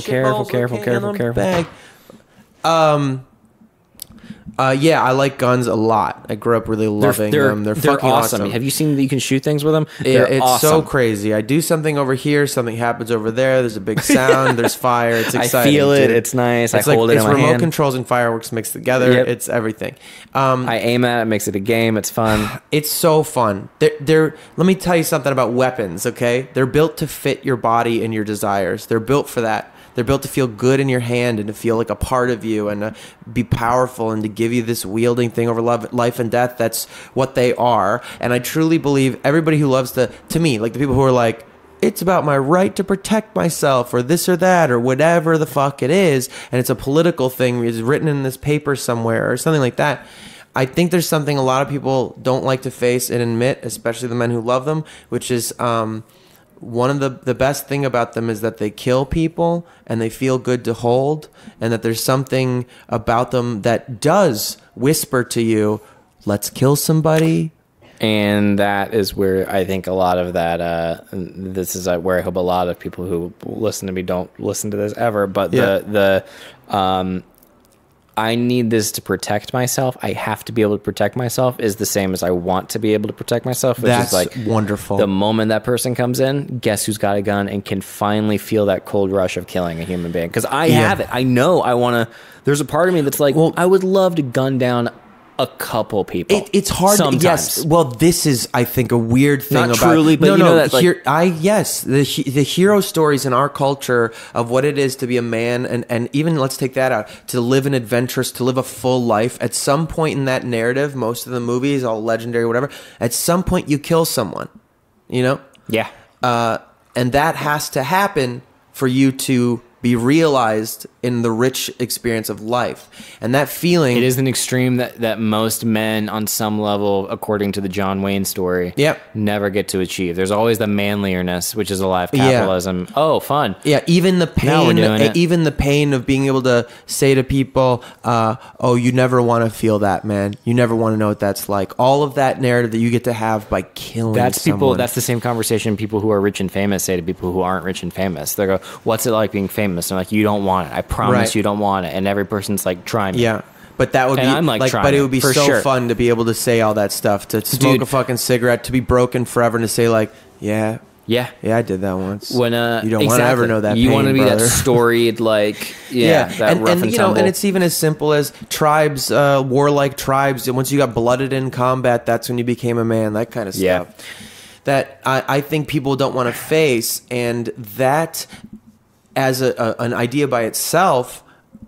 I think I do fucking combat sports for this reason. I think we should be able I love shooting guns for this reason, to have that conversation with this scary thing. Like when there is a feeling unlike a screwdriver, unlike something else, a knife that's for cooking. It's beyond you. That feels, when you hold it in your hand, does feel like it's going to, of its own accord, like it's meant to point at people. The and weight the of trigger. it. Oh, yeah. And there's something about that spiritual, that like in the shape of something. It's just like seeing a car that is a fast car. It's shaped in a way that you go, that's a car that's for going fast. You know, like objects are imbued with their own intent. Dude, you know? I had my roommate is a philosopher, which many people can say that who are in college, but not many people can say that. But yours truly is. He actually is. And we hang out a fair amount, and at one point we were gonna go shoot guns. And I was like, I was like, sign me up. He's kind of in the same boat of like, you know, of course, whatever we should do, but definitely like the same thing where it's like, I'm gonna experience this, like I'm gonna go shoot a gun. And it was like that day or like the week after, 2 days after that, like Vegas happened or something happened, and I was like, I can't. I was like, I'm not gonna do it. I was like, for one, I don't want to. I was like, something, but I'm also aware that I'm not. That's a bad idea on so many levels. Like, it's a bad idea to be the guy who goes to do it, and it doesn't feel good. Like, it doesn't feel good to be like, here I am, guns are so cool, I hope nothing bad happened. Like, on the heels of something. No, you feel that's because context matters. The things that happen to our fellow humans matters. Paying attention matters. And I think that's the big disconnect. Yes, the problem of firearms is not completely the firearm. I'm just saying, as a gun enthusiast, you're lying if part of the appeal of guns to you isn't knowing that they kill people, and you're lying if there's not a party that says, it kind of is made for that one thing, and there is a very dark secret tiny part of me. Just tell me just be like, look, man, they make me feel good.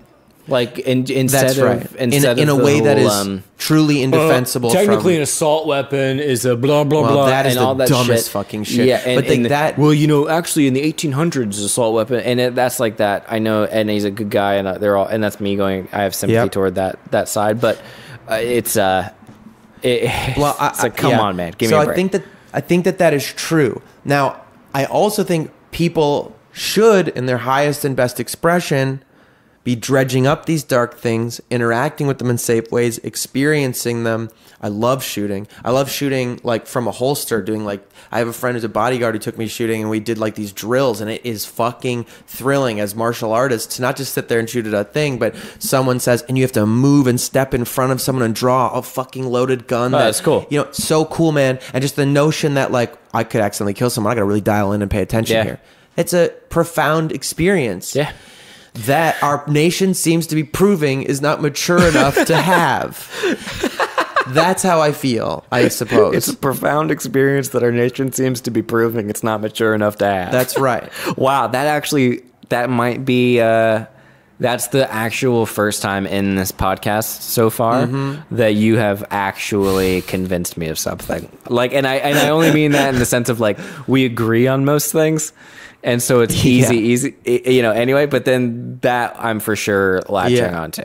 It is a profound experience even I don't know if I'm mature enough to handle. I am, like, and I know I wouldn't do anything bad with a gun ever, but, like, try me. I like knowing that I have, if I had a gun, I would like knowing I had it. More Yeah. maybe than actually having it. I still want one. I mean, technically I own one. There's like this Yeah, pump that shotgun thing. on the wall, Yeah. which is a real gun. It's like 100 years old. I bought it when I was at I was a butcher, and became a butcher because I had never hunted or been close to that. I wanted to really. That thing's 100 years old. 1918, I think. Wow, it looks like it's 1988 or something. It's a Winchester Model 12. The chamber, what do you? What's that? A Remington 870. But what's the name of the thing? The slide. The slide. The grip that you like. Yeah, that the grip. pump, That grip. The pump. Whatever. It looks like something from the 80s. Yeah, That's crazy. well, It's that old. The Mossberg 870 and the Remington 870 and the Mossberg 500 are very similar. They're all kind of model the same thing. They stopped making the Winchester Model 12, but it was made in 1912.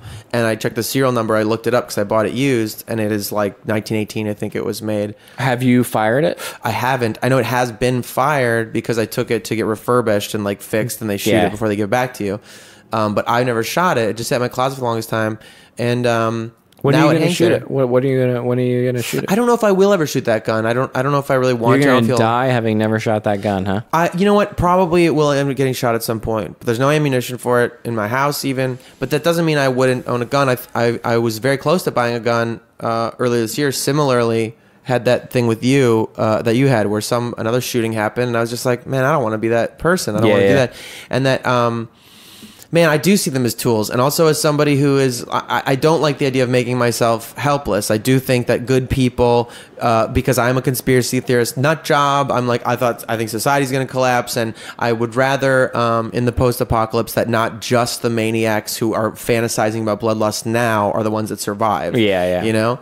I always thought that about like my friends, like people who are really funny and sensitive. Were like, I don't even want to live in a zombie apocalypse. Yeah. And you're like, no, you have to, because otherwise the world will have nobody funny and sensitive and interesting in it. Yeah, it's just a bunch of but anyway, too seriously taking themselves people. Owning gun, the gun thing. But I'm interested why you've never shot it or had any kind of. That one I don't know. I don't know. It's a shotgun. It's just nice and kind of old and.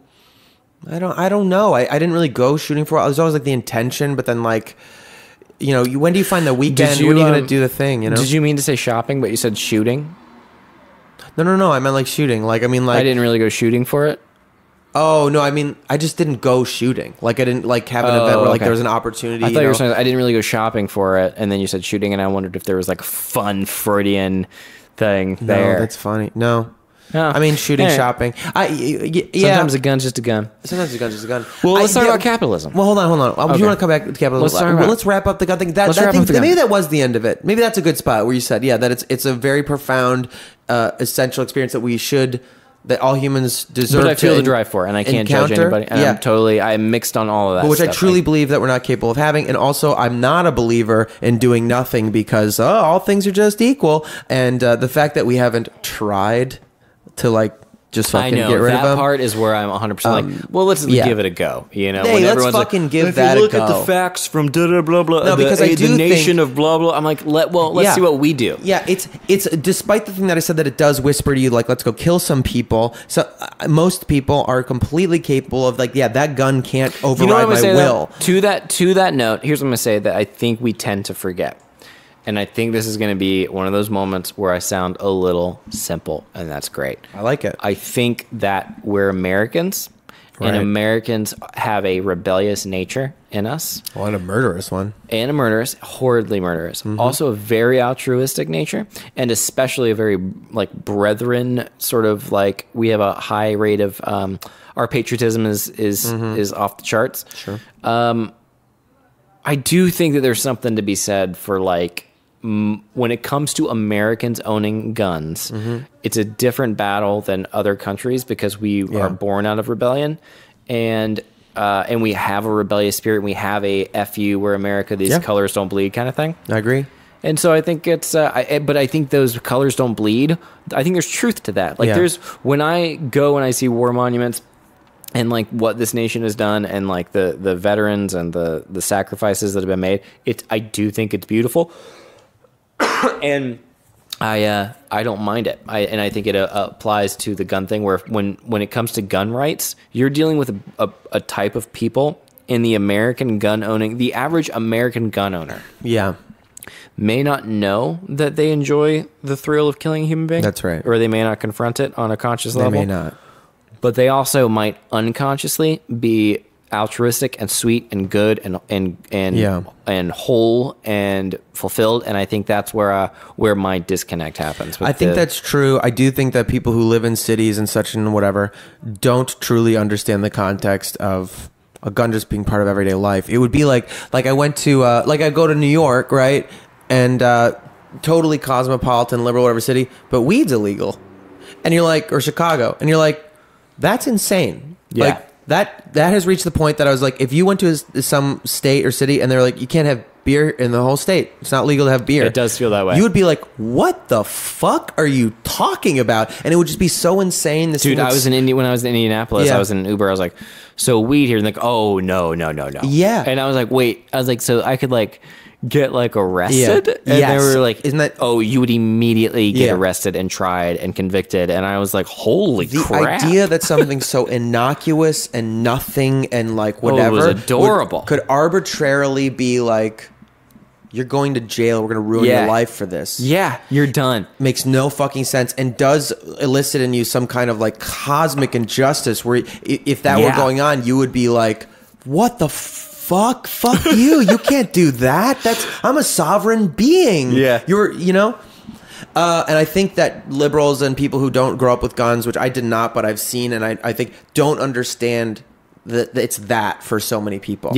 You're trying to ban beer right now. You know what I mean? That is what it is. Yeah. That's a great analogy. And so that's like an impossible it's that divide way with to cross. So much of our political discourse, because the people who, like my father, who I struggle with his political beliefs because he's sort of Trump supporter to a degree that I'm not, or can't even relate to at all. You're not though, right? No, God, no. I think I just, to protect you, I'd like to put that out there. No, definitely protect me. That's not even a political thing. That's like, come the fuck on. Anyway, I'm against him on a level that is guttural and spiritual, and hasn't always been that way because there's a nihilist in me that has enjoyed his antics.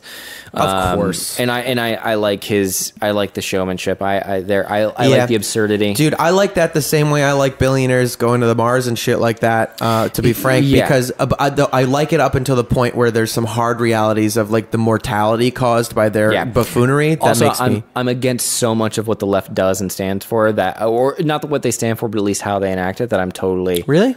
There's a part of me that's a little bit of a. We've talked about this a little bit, but the Zizek thing of like. That should all be just dissolved and. Well, are you talking about neoliberal establishment or like neoliberals and the? I believe that there needs to be an actual leftist movement. That's correct. I agree. The socialist kind of an actual genuine leftist agenda. There needs to be something that's like, here's what we're going to do. Things are going to change, and they're going to change now. Yeah. And in order for that to happen, it wouldn't have happened with Hillary, and that's all I'll say. That's correct. Okay, yes. So that becomes very confusing because liberal left. When we say left, it's going back and forth. When this is off topic.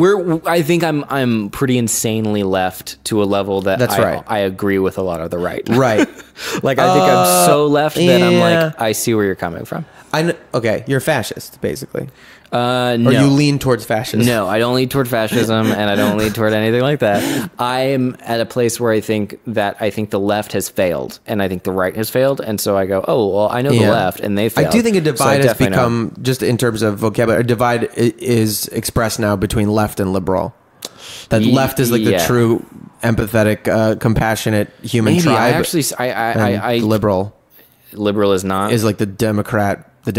Yeah, I really think Democrats are very, very garbage. They're very bad. I am in very strong agreement with that. I think they're very bad. Very bad. But I truly don't like the killing of people. You know, that's one of my big stances. It's always something. And man, Democrats love to bomb people as much as anyone else. That's Do you ever that's feel my like big you're thing. supposed to try to be funnier? Do you feel like we should be trying to be funnier? No, this is not about being funny. I know, but I feel like every now and then I'm like, just say something snarky. Nah, it's just being people. You should feel that pressure. That's fine. I understand that. And I think that's that's a generous thought to have because you're like, I don't know, it's a million things. It's an escape hatch maybe from the seriousness of what we're talking about, but mostly I think it's the performer's inclination to consider the listener and say, I want to make sure they're having a good time. Consider the listener. That's a nice thing. Yeah, that's what it is. But I'm not worried about it because I really don't know what the fuck this is gonna be. This one is I'm fucking loving it, and so I don't know. I think it's great. I think it could be either your best episode or the one that's definitely not heard at all. Hey, here's gonna be a hot take, sizzling hot off the griddle. Let me hear it. Take, okay? Podcasting. It's like sex. Okay. When you worry too hard about trying to please the other party, you're just not doing it right. And hey, if you feel good and you're really liking it, that's probably some good sex the other person's having too. Do you know what I mean, though? Just writing this down. I just don't even know. I might be Jack. Just writing it down. You need to take the notes on the. Jared said when love making. Yeah, take what you want. Take what you want. I got it. People like it. Don't try too hard to please. Here's the craziest thing. Because if you try to. That feeling you have when your partner. Trying to be Gary Shandling. Yeah. The satisfaction that you feel when you make a partner climax, they feel that too for you. I know, isn't that crazy? Isn't that fucking crazy? Man, realizing that is like, oh, it's freeing. It's wonderful. We're wonderful, dirty people. Like humans. There's little, living in the mud. I know, little snivelly things. I fucking love thinking about that. I love thinking about it. We're just full of guts, that and sometimes we leak. Like you're just full of all this fucking goop, and then you gotta pee and poo it sometimes, or you cut yourself. That's where Dude, come on, my yin yang diagram comes from. Yeah, like we are mostly goop and guts and disgust, and every now and then we're like, God dang, sunsets are beautiful. Yeah, it's like life is a long journey of just trying to keep most of the goop and guts inside for as long as possible. Well, let's figure this out. I think have you thought about editing this? Let's go off record. Maybe I but have really no idea how I'll edit it. Are you thinking about not using this episode? Because I totally get it, and I won't be offended. No, I don't know. I know. This one's so off the rails. So what if you did a thing where first of all, you could include commentary about the episode? Of course. Which would be insane. I'm going to. No, it's never been done on Good Bad Brain. My Good Bad Brain has never done this before. And have you thought about editing it? Because there's some parts that no one should hear. Like for sure, and for their own sake, not because it's scandalous, but because it's. I know that's what I'm trying to figure. I mean, maybe that's a possibility. That's a possibility. It's a strong possibility. Are you an editor? Do you know how to? Yeah, I can do all that. I'm an engineer all myself. We'll see. I would never put someone else through this. Oh my god! I mean, I will put all the listeners through this who are listening right now. But I mean, I would never. Whatever make an ends editor up being, it's a product you put people through. But yeah. I worry about... This is going to be like... Did you listen to that Sam Harris, Jordan Peterson interview, the first one, where they spend 2.5 hours having an ontological argument or something about what truth is? Yeah, no, I know that's what happened, and I didn't listen to it for that very reason. I did, and I found it fascinating, which is just the the conversation, that the goes dynamic. nowhere. I don't know. Especially when they're two heavy hitters who you think should be able to be like, hang on, we're not really talking about anything. I do find Jordan Peterson to be disingenuous or intellectually dishonest at some level, but I can't really give a ton of examples of it. I love a lot of what Peterson says. I think he says a lot of good things. Oh, really? Yeah, but I don't really know. I think I've heard some of it, and it seems pretty basic. These are fine. He's a psychologist. And it's basic. It's pick yourself up by the bootstraps kind of, especially for a generation of males who don't have that. And I think that's helpful. Well, I think that's probably why he's weaseling in as this character now that everybody's and now the character is taken over, and it's a little Milo Yiannopoulos thing where there's a brand and there's a company and there's a thing, and I see what's happening and it's great, but it's this is when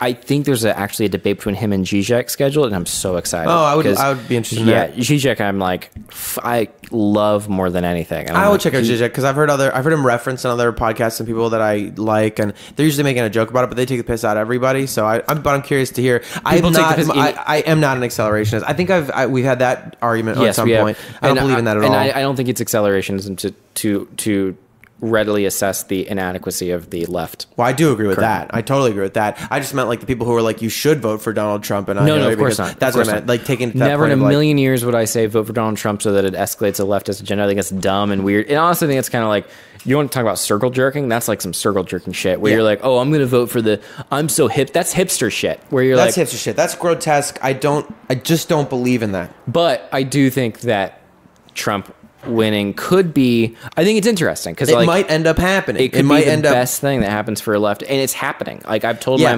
texted my mom and I was I'm out. I was just so in case there was any clarification, I will whoever is running against this man. Yeah. Next, I'm voting against, and I want that to be known.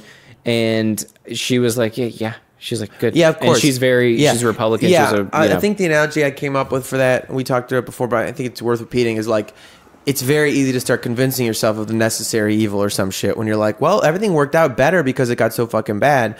But just morally, that's always going to be a failing. Yeah. And bullying is the best way to look at it, is like, bullying very arguably makes you better or something. No, that's wrong. It is possible that you could become a bigger person because of the way you dealt with bullying. Mm-hmm. You could become, and without the stimulus of that bullying, which does not inherently make people a better person. Oh my God, dude! I've had this conversation with buddies of mine who I'm like, some of my best friends are like, don't assume that, because we've talked about hardship, especially in comedy, in the world of comedy, right? The idea of a hardship or a trauma or something like that is something that's common.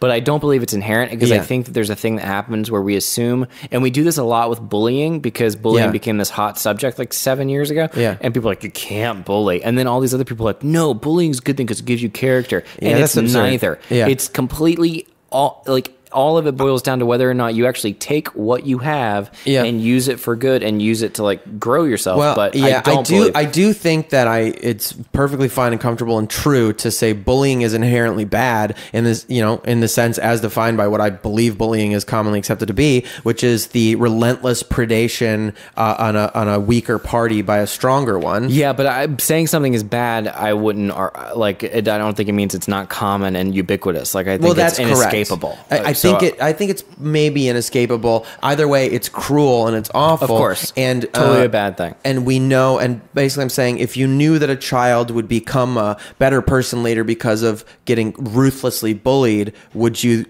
still wouldn't, given the choice, say, yeah, fucking ruthlessly, let's have more ruthless bullies out there. I know. I've heard stories about that of like, my father, went through a hard time, so he like made sure that I went through the same type of time, and like that's like a common thing. Where it's like, I think it's part of a grander illness where we convince ourselves we're doing the right thing just to like work out our pathologies. But I just truly believe that really just boils down to hurt people, heal people. Yeah. That all we do is we don't repeat our traumas.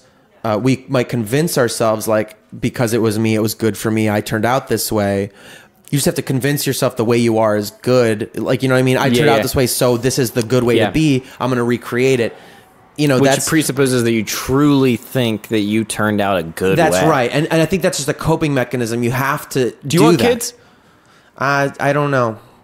Not particularly, to be honest, right now. Yeah. I used to think for sure I really want to be a dad. I like How old are you? People. I'm 32. 32. But okay. I now there are so many people. There's so much stuff to love that needs that stuff, and I don't know that we need more people. And sometimes the idea of it is just like, what world am I going to bring them into, and why would I do that? And as I get older and enjoy, you think it's a bad world? I don't ever buy that. Do I think it's a bad? I don't think it's a bad world. Like I don't. I love the world. If people are like, this world, I'm going to bring a child, it's just like, of course, this is the world you know. I don't. There's something about it, the attachment-y stuff about it, that I'm like, there's something funny. I can't explain it. It's not the simple idea of just it's your ego expressing itself. There's just no part of me that's just like thinks it's especially precious and magical that you've done that. It to me, it feels more like a thing that happens or not. I used to joke about it like rats. You just have them, and then like they survive or they don't. I don't know. Like they're if it happens, it'll be part of my life. But it's weird to me to think about that. It would be the defining factor of my organism. But apart from the it being the defining factor and it being this expectation and grandiose thing, like I don't buy into this world. How cruel would it be for me to bring in a child to this chaotic? Like Trump is the president. How can I ever get pregnant? I want to kill myself. I mean, the Trump is president thing I thought about the other day. I was like, hey, say what you will about that fucking dude. He hasn't killed like 1 million Iraqi civilians yet. That's funny. And like, not as a joke even, but just that reality of like, we don't care. What we care about is an aesthetic or something that offends our ideas of propriety more than we care about actual mortal consequences no one gives a crap choices. About Obama. Nobody gives a crap about Obama. What Nobody he gives actually did and the bad stuff that he did. Everyone's like, man, we're missing George Bush. Like George Bush is on screen, like, he presided over decisions that did that. And even while saying that, I think in reality, I understand that he's just someone who hold accountable and should be held. Somebody should be held accountable. But that he was just a person in these hallways and stuff, and he doesn't have a connection to the choices murdering millions. No, I nobody. shook his hand. I've shook George W. Bush's hand. I just think it's weird that like that person's like a joke. It's funny. It's cute. You know, Trump will like make some fucking pottery after he like nukes Pakistan or whatever. Or no, it would be Iran, not Pakistan. That kind of Syria. You know what I mean? Like it. I don't know. You just. Let's talk about capitalism. Let's talk about capitalism because that is attached to this thought. And I think the thought of what is so infuriating about the thing you're saying about the $55 million check that will, you know, that a billionaire could just shit out or whatever is like, I think people at a certain level of money, when it becomes a number, and I think billionaires truly, this is the analogy I think that is the truest one for me that in my perception is it's like giving blood. Is like, I don't give blood every day. I don't, or every, 2 weeks platelets, every 2 months if you give whole blood. I don't do it every time I can. I try to, actually. It is something I try to keep track of. Nice. But I forget, and you know, it just doesn't occur to me. And most people who never give blood are walking around with all this blood that other people could use and need all the time. Children's Hospital, they need it all the time.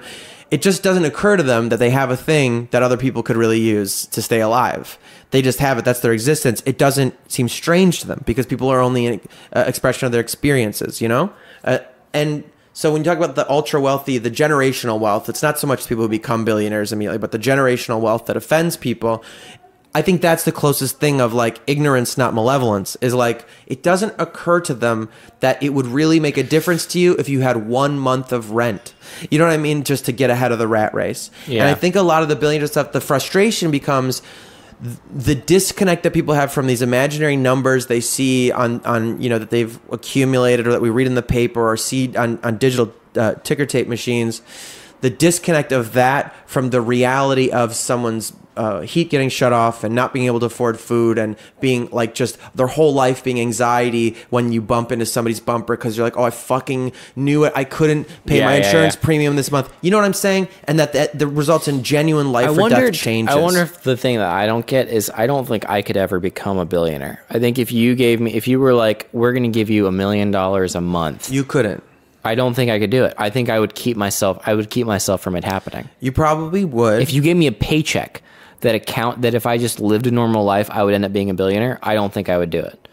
That is the one. You wouldn't be able to maintain it? You're saying you said you figure out a way to dissolve it? I'd get out of it. I would get the fuck out of it. Yeah, I would spend it. And also, I know about myself that I don't treat money seriously. Yeah. And I don't view it as the thing that, because I've gone through a little bit of a rough time in my life, and I know money wise with finances, and I know like inherently that I just don't give a shit. Like I know because I know that a lot of the rough patches that I've been in have been a result of circumstance, but also a lot of them have been a result of me truly not giving a shit. And if I want to have fun with somebody or impress them or like spend time with them or spend money on them, I absolutely will. And I know I think that if I were making a shit ton of money, I would just do the exact same thing. I know right now that what I would do is take people to expensive dinners all the time. Exactly. Make my friends all go to dinner. You know? Yeah, make my friends go to dinner and take them out and like have a good time and do it in a way that's not like showy. Like wouldn't be trying to like be like, look at me now. But I feel very inherently indebted to a lot of the people in my life, and I think that if I had a chance to like pay that debt back, I don't think I would stop. Like I think I would spend a large portion of my life being like, let me show you. God's Plan video, the Drake God's Plan music video. No. That's what he did. Like the music video, it's great. It's fucking great, man. You'll just cry if you watch it. It's just undeniable. But basically, the thing is, text on the screen says the label gave us $1,000 to make this video. We gave it all away, and the video is just him giving away money, big and small. Being like, some of it's like the best. My favorite ones are like, he's in a grocery store and just gets on the PA and is like, everyone in the store, buy whatever you want. We got it. That's amazing. Yeah, and like some of it's like giving a big check to a school for like 25 grand for this thing or whatever. Some of it's like this family and they're just giving them some stacks of cash. They got their kids there. Some of it's like just some teenage girls going on a shopping spree. And to me, the thing of being like, it's not about like, we're giving it to a charity for this thing. It's like the changing power of just a simple generosity and a low level of needs being met. That can be truly life-saving. Yeah.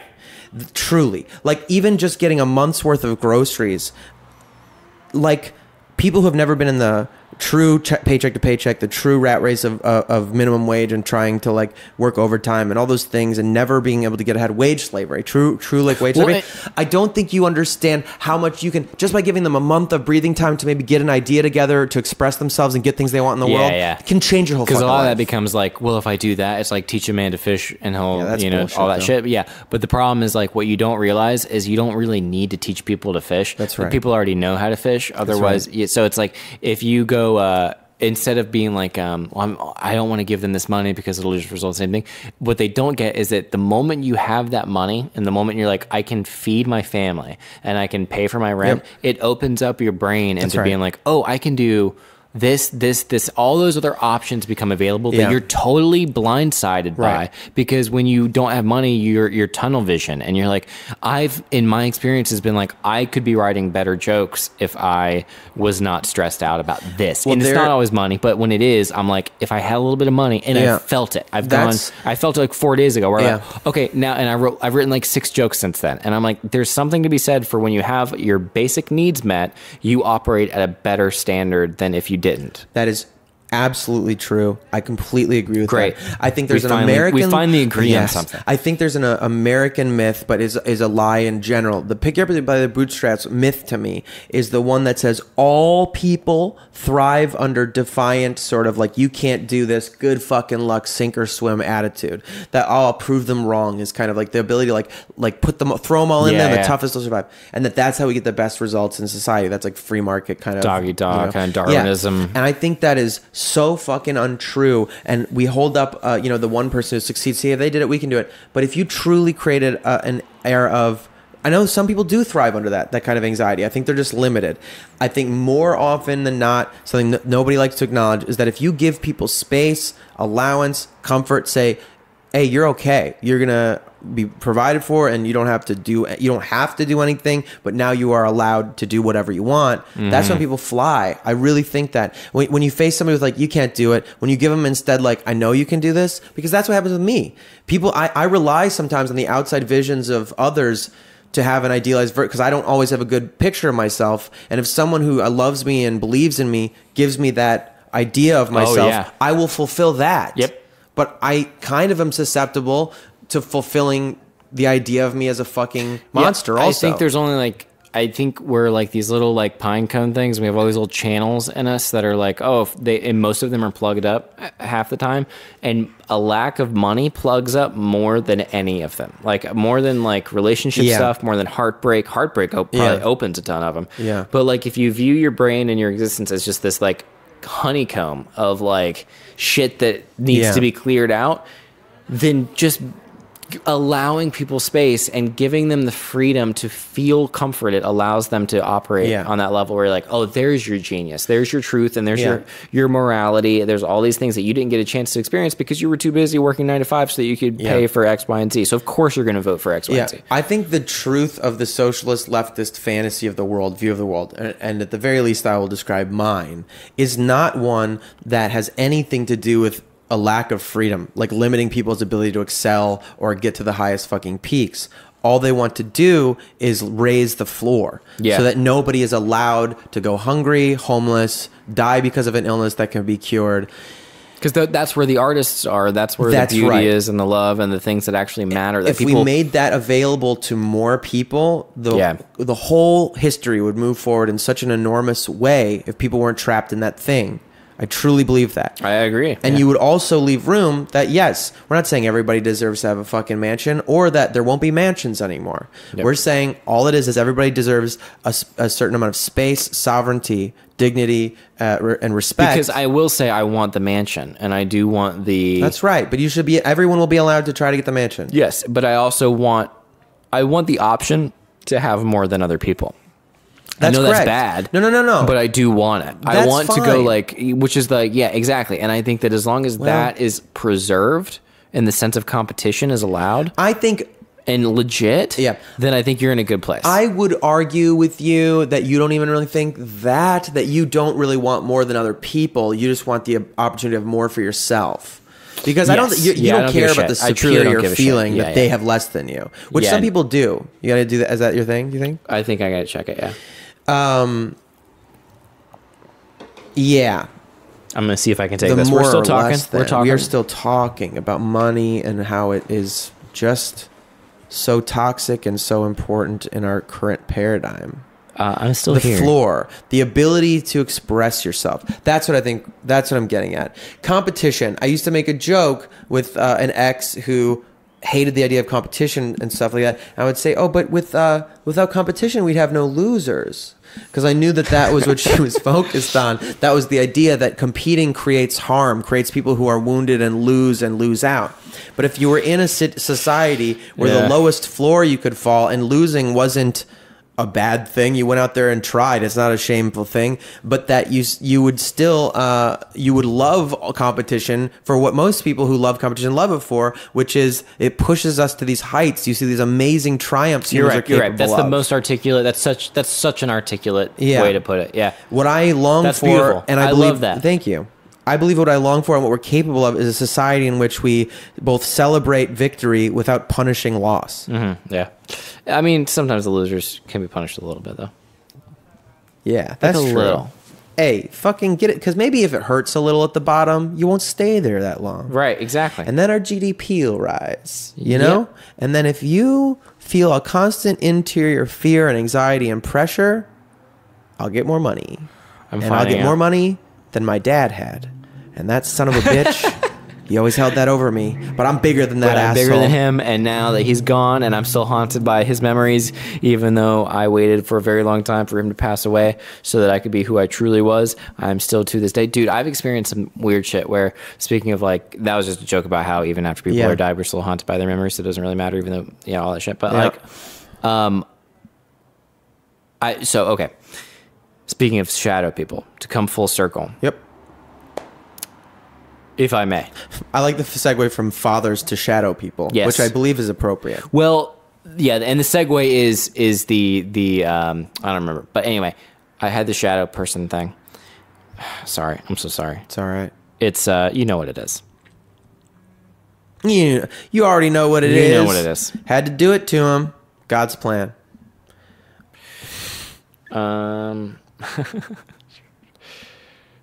This is the thing now. I hope you're feeling the pressure of my gaze as I say, "Oh wow, I better keep talking because people are gonna have this silence." Could I edit the silence? He asked one of those questions that made me go like, "That's a good question." Of course, I can edit the silence. So I had a thing where shadow people. Yeah. So there's shadow people, and then I had a grandmother who passed away. Okay, called her Nanny, one of my favorite people in the world. Beautiful lady. I'm not big into like the haunted stuff. I'm very cynical of it. In fact, I can't express, even as I say this, how sincerely I don't believe what I'm about to tell you. I will tell you that what you're doing right now is something I would associate as an Elliott Morgan trademark of someone who is determinedly cynically intellectual and constantly telling me I'm not the kind of person who would be this spiritual thing, but here's what I have to tell you is my truth. Yeah, actually, you said that after the Fundamentalist podcast. I did? You something about that. That's weird. That's funny. Yeah, it's just something about me being like the guy who like acts like it's all dark, but secretly knows it's wonderful. Yeah. Yeah. You're just a very spiritually centered being. Oh, that's very sweet. Who has learned perhaps to defend yourself from the actual reality you live in or wade through it. I protect my spiritual center with intellect. I don't know. That's beautiful. Anyway, nice. Sorry not to get all weird and meta. Back to my grandmother. Please. So when my grandmother passed away, and this is not something I enjoy talking about, so I'm going to gloss over it very quickly. But the long story short is that I knew she was going to go away, and I flew from LA to Florida, obviously, and missed her by about 3 minutes. She exited the world in about a 3-minute span. I was very upset about it because I didn't get a chance to say goodbye. So all that to be said, when I was married, there was a string of photos across my dining area or a bar area, and one of them was me and my nanny. I got one of those photos during the separation / divorce that I went through, and I hung it up in the apartment that I lived at in North Hollywood. One day, that thing fell off the wall, shattered on the floor, broke, and the person I was seeing at the time said, maybe your place is haunted. I said, haha, I don't believe such things, right? And then I put that picture, that shattered frame, on my refrigerator. And just to like, because I'm a procrastinator, I was like, I'll fix it one day. Of course, I never fix it. A year goes by, I don't give a shit. I'm living there by myself. Who gives a shit? So I go to move, and I'm like, I'm going to redo these frames. I bought new frames, and it's a different size photo. So it's like, I'm going to reprint this photo. I'm going to throw out all of these photos that I have that are this size because I no longer have a need for them. Yeah. So I grabbed all the other photos off the wall and the shattered photo of my grandmother, went into the chute to dump them out. And as I did, my grandmother's photo, again, falls off of the stack. It gets crazier, Mr. Jared Sleeper. Yep. Shatters on the ground. When I pick it up, I find in the frame a photo of my dad when he was like 4 years old, and old original photo from like originally developed or whatever. And I was like, okay. I was like, well, this is a story for sure. And then it becomes a story, and I start telling people about the story, and I start being like, isn't this crazy? And people go, oh yeah, that's so crazy. Then I go to the beach. I go to the beach every year in Florida, and I'm talking to my family there, and I love them dearly, and they're the best family in the world. And I start talking to a cousin of mine who starts explaining some other story about my nanny and about being like, hey, nanny, like I'm going through this thing. And lo and behold, something literally falls off of her furniture and shatters and is like this thing of like, oh, okay, that's very strange. And so then I'm in Indianapolis like 2 weeks ago. I'm hanging out with my brother, and I'm telling the stories. And my brother goes, dude, when we were moving out of Maui, because my brother and sister-in-law are moving from Maui back to Florida. And he was like, when we were leaving, as I was throwing away a stack of things, one of Nanny's photos fell out of the stack and smashed on the floor. And I was like, okay, now I'm in. Like, I'm fully in. And like, it took one time of like just shattering me, putting it on the fridge, another time of shattering me, finding my dad's photo, the story from other relatives, and that's just one. There's multiple beyond that. And my brother being like, then when we were moving out of Hawaii, which we've wanted to do for however long, and I'm like, what the hell is going on? Because a part of me is like, these weird things happen, it's coincidences, it's around this person, but then another part of me is like, no, something's up, and I know there's something, and I don't know what it is, but it's crazy, right? Yeah. Isn't that fun? It is. Yeah. Again, like with the deja vu thing, the shadow people thing, these experiences are so impossible to ignore and so universal, and I think it's really amazing that we just kind of go, huh? I mean, I had grandparents, dude, they live in you. They live in you. You're literally parts of them that are still here, you know? And, I mean, my grandfather, when he passed away, I remember being at his funeral.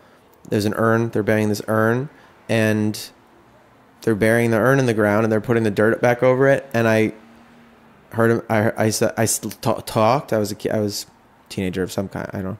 And I was just like, I'm sorry. I can hear him in my head. He said, God damn it. You're not digging the hole deep enough. It's, and he was always like that. Like, he was always hilarious. He was always like, there's a right way to do things. He's so meticulous about, like, he had his, you know what I mean? Like, some people keep the maintenance logs correctly, like of their car, and they keep it in the glove box, like nothing out of place. Thing that they do. Yeah. Like that very 50s man grandfather thing of like, there's a technique to everything, and I've learned all of them, and these are how you do them, Anyway, and it was just like weird to have that. I've had other like haunty sort of experiences that are not familial, but I feel very real about. I don't know if I've told. I don't think I have. You want to hear my spookiest one? I think because I was going to say with the shadow person thing, I did have a ghost experience where I felt they were turning the clock radio on and off. So it's funny that you said the lamp thing. And there's like there's a manifestation of whatever weird interdimensional thing like kind of makes analog electronics not function. Now the craziest like haunting experience I've had. I might have fucking told the story, but I don't care. I'm gonna tell it for your fucking sake right now. Please do. No, tell it. I was a kid. I was 8 or 7 or 9, something like that. I was in Germany. I have family that lives in Germany. We've had relatives there. My mom's mother, who was killed when my mom was 12. Oh my God. So I never knew her. Holy but shit. She was German, and so we have German family. And whatever, we're visiting Germany, so we went on a field trip for a day somewhere. We were just driving around. You went on like a day trip, and my mom didn't tell us where we're going, or I don't know. I was just a kid. We're going, on a trip. This van that you rent. And I remember we were driving and we turned down this wooded road. We're driving on this wooden road, and all of a sudden, I'm this kid, young kid. I just start getting really agitated, really panicky. I'm terrified all of a sudden. And I start saying, you know, where are we going? Where are we going? Where are we going? And my mom says, we're just going to this place. That's like what I remember her saying, which I don't know. You know, it seems like a thing. Totally. We're just going to this place.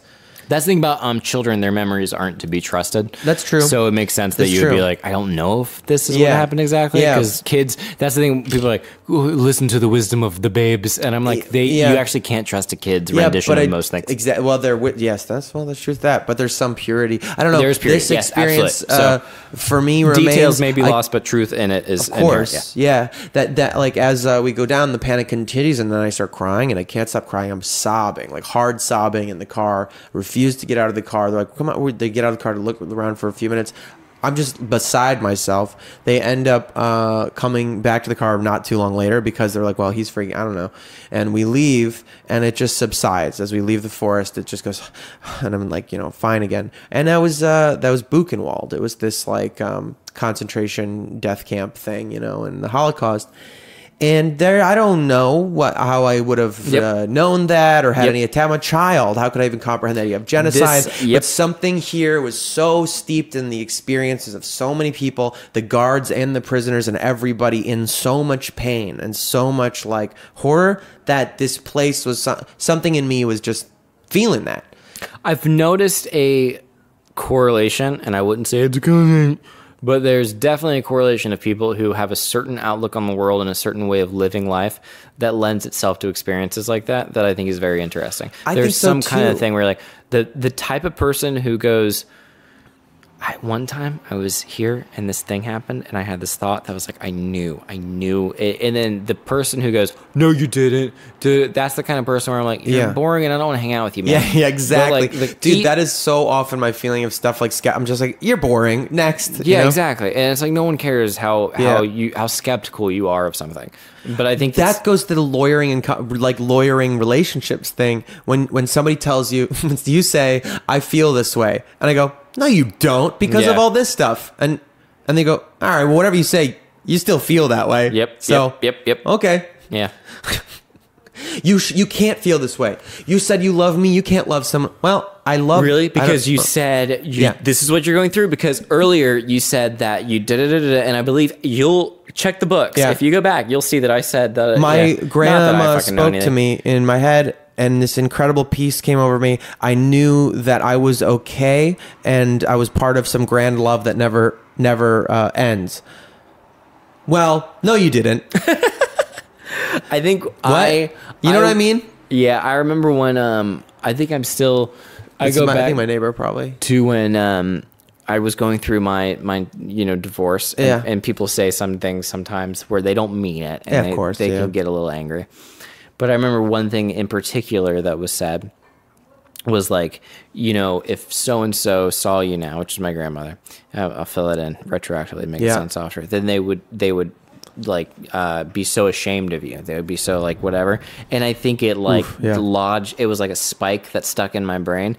And so now when these stories happen, these like say what? People know how to hurt you. Hurt people. People know how to hurt people. That's what I was thinking. Just the things that a lot. No. My God, just nothing. Just speaking to that very human and understandable. You say things you don't mean. Exactly. You know how to hurt people. Yeah, exactly. You know how to get in there. And so sometimes it works. And so I remember that particularly, and now when retroactively when I hear these stories and these sort of like these very nice spiritual things, I can't help but feel the very same thing that I felt when I left Christianity, when I left all these other things, which is like, oh, I'm going to be punished. Like there is a figure outside of me that looks down on me and is like, oh, you can't, everything you've done is wrong. You should be ashamed of yourself, blah, blah. And like, it's just a weird, that's so interesting.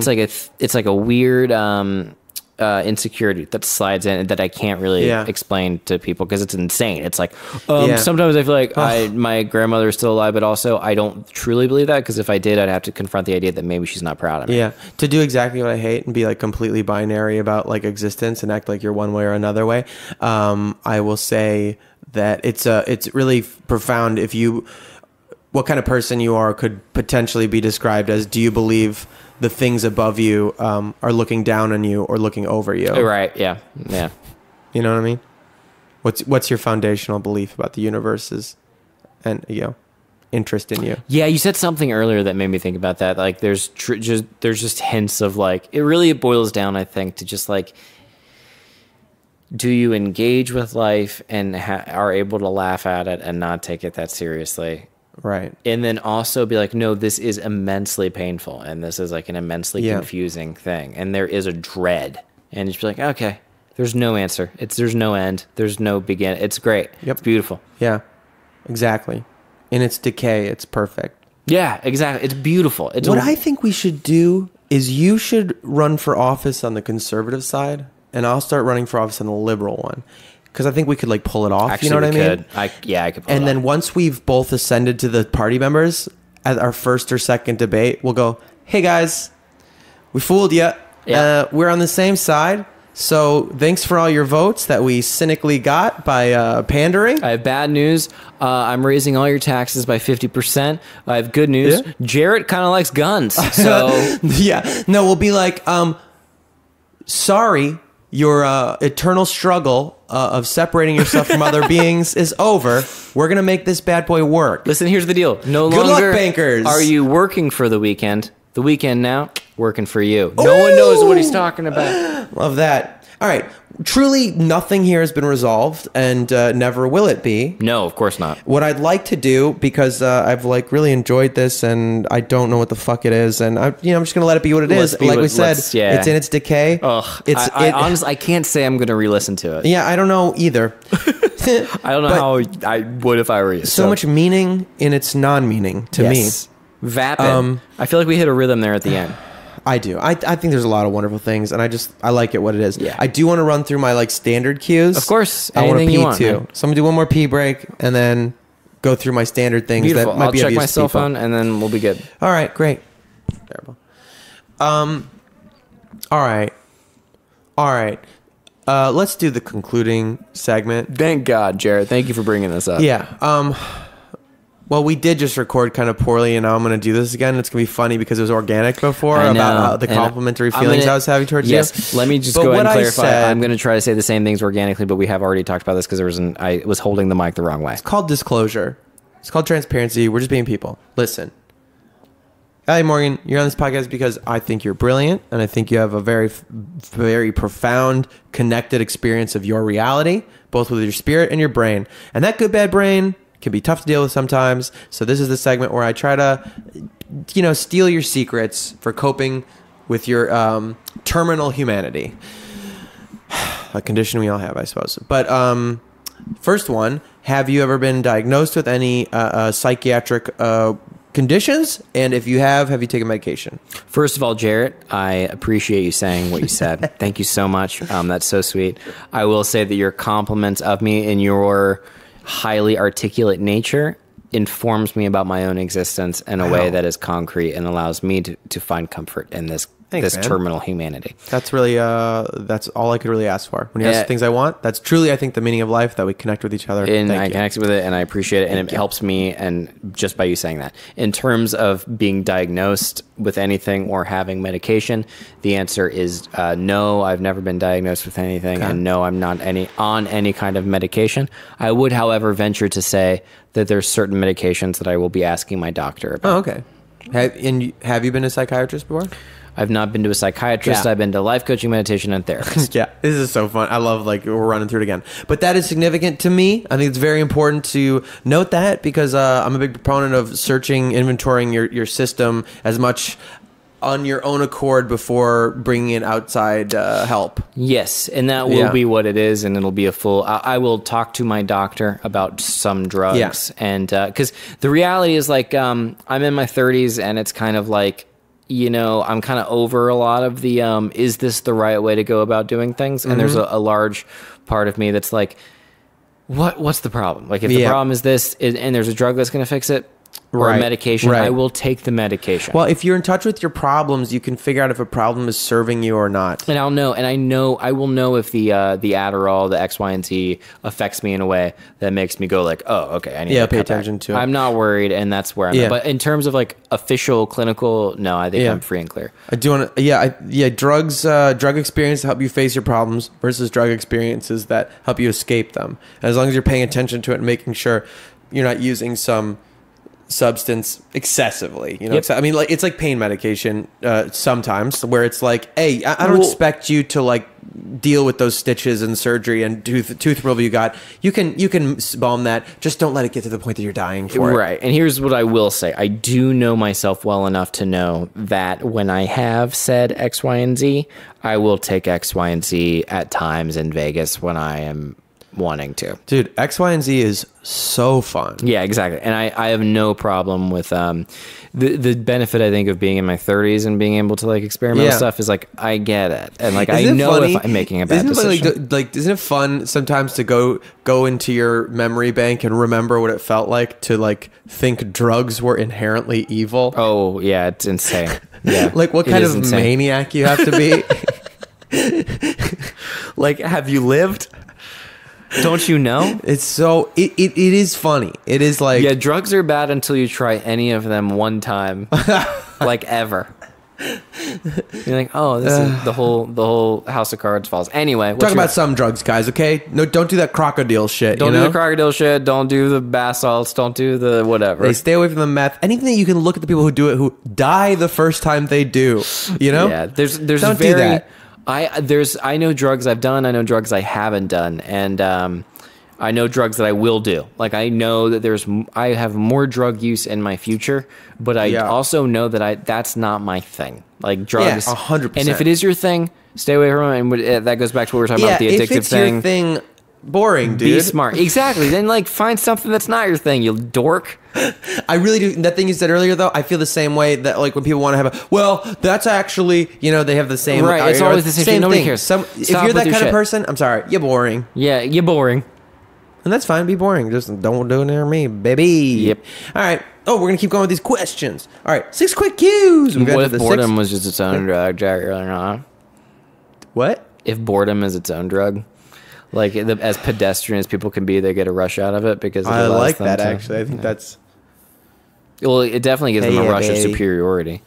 Yeah. I mean, the first time I got high with weed, and I described it as feeling stupid but being okay with it. That's nice. And I don't know if that is kind of that, which is kind of like if boredom were a drug.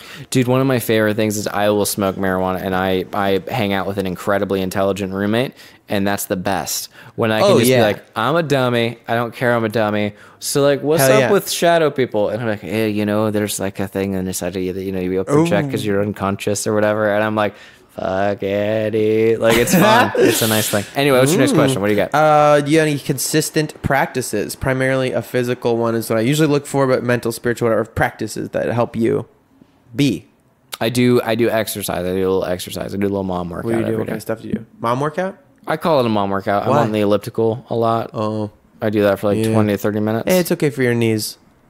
Exactly. I like it. Yeah. And I just like it. Great. And then I do that, and then I lift weights for half an hour. Kind of weightlifting?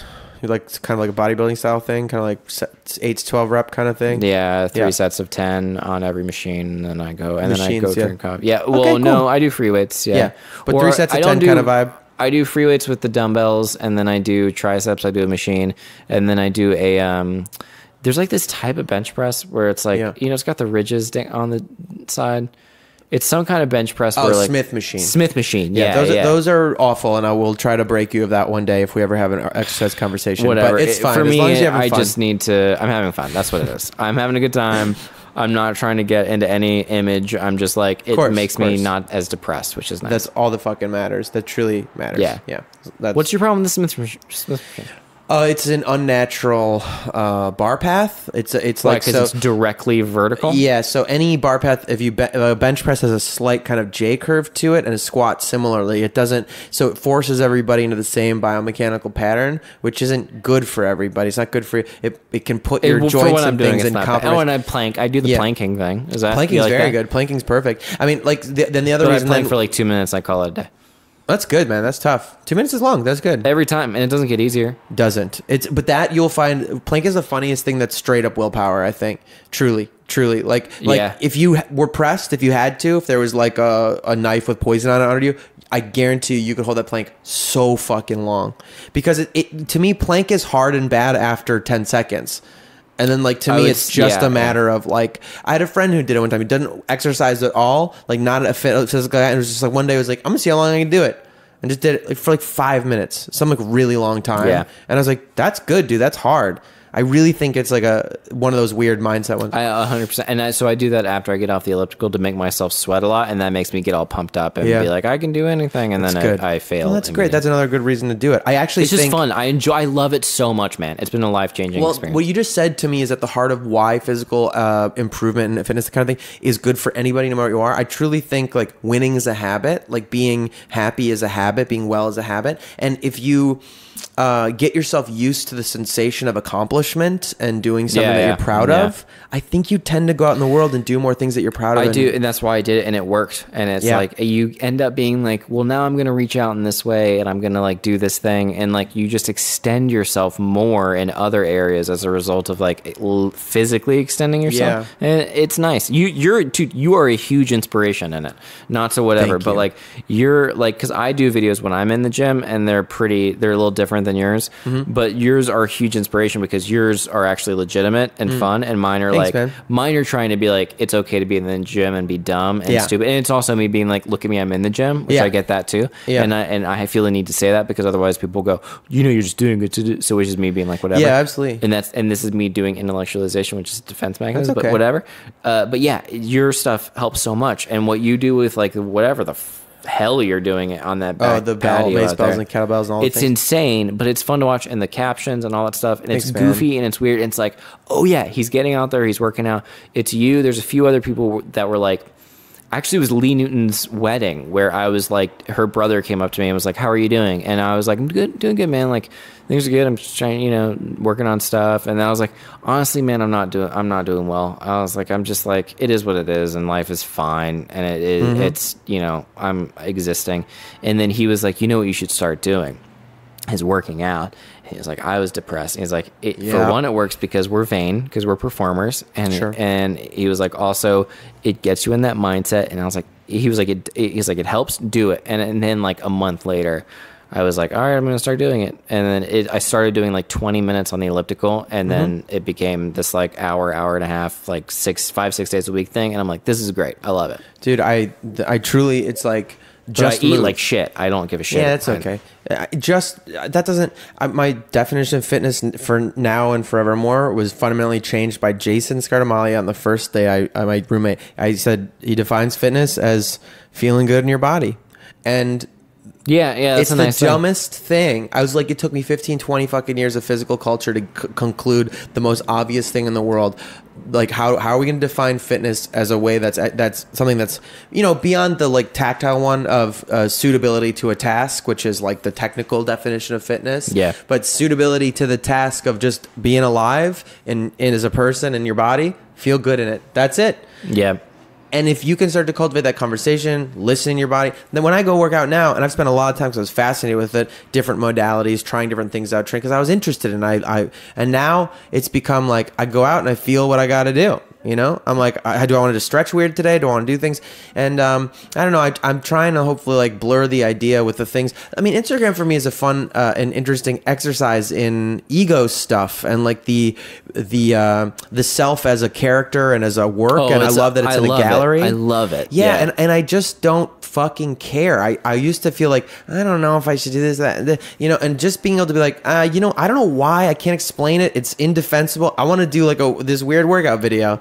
And I try to cultivate it as movements that are to try to show this thing of like you can be weird and there are different ways to move organically and just kind of express and be there with yourself. That's sort of my, I don't know, some kind of non-goal with it. And then on some other level, it really is just like, I don't like doing it. I like when people like it. I like seeing it for myself. I like that probably, unless, digital stuff disappears in some like apocalypse and we're back in a wasteland. I like thinking that when I'm 100, 120, 130 years old or whatever, I'll still be able to look at the stuff and be like, I could move around when I was a kid, and I want that. I like that. It's fun. It's all goes back to not taking any of it too seriously and being like, because I'm doing this video, like, what does that say about me? And it's like, I like the idea of being like, I'm gonna like, look at this dumb shit I was doing. I know. You're good at it though. I love it. I love the fucking. I still love the water bit.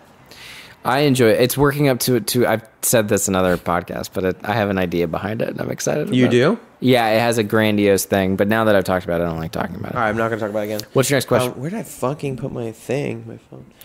Jared, what's your next question? Well, I know that's what I'm trying to remember. Jared. I know why I can't remember them Jared. sometimes. The next question, let me see if I remember it correctly, is... I think it's the dark one. Let's see if I was... No, fuck. I was wrong. The next question is always this. Something spiritual that actually inspires you. I'm sorry. Cheesy that actually inspires you. Something cheesy that actually inspires you. Yes. Oh, like any motivational, like r/motivated shit. Do you have a specific one of those? Because that's like, get motivated, all that stuff. But in terms of like phrase a or meme whatever, or something, or one you saw recently that like fired you up or something? Not at all. They all last about a second. I have a book on like Stoic meditations that is fun. Stoicism, huh? I'm big into that. I like that a lot. Dude, that's so funny. Stoicism does appeal. I think I always call it just my like sort of Navy SEAL inspirational bullshit. That's what sometimes it just really fucking gets me sometimes. I like it. I need to hear it. Yep. I don't think it's for everyone. It's not for everyone. I don't even think it's true. Like it's really not. Yeah. It's wrong. Yeah. Because it's actually about like active denial. Like it's about just being like, I exist here and everything around me doesn't, and it's like, stop. That's the weirdest thing about trying to explain this paradox thing. If all the people who are stoics and express sort of like toxic masculine stoicism or whatever knew if they knew, they were like, I know it's not true, but it helps me, then it would be fine. Exactly. And that's where I think that's why when I read it and I'm like, oh, it is like, yes, these things don't matter. This is what matters. Yeah. Change what you can, don't what you can't. Yeah.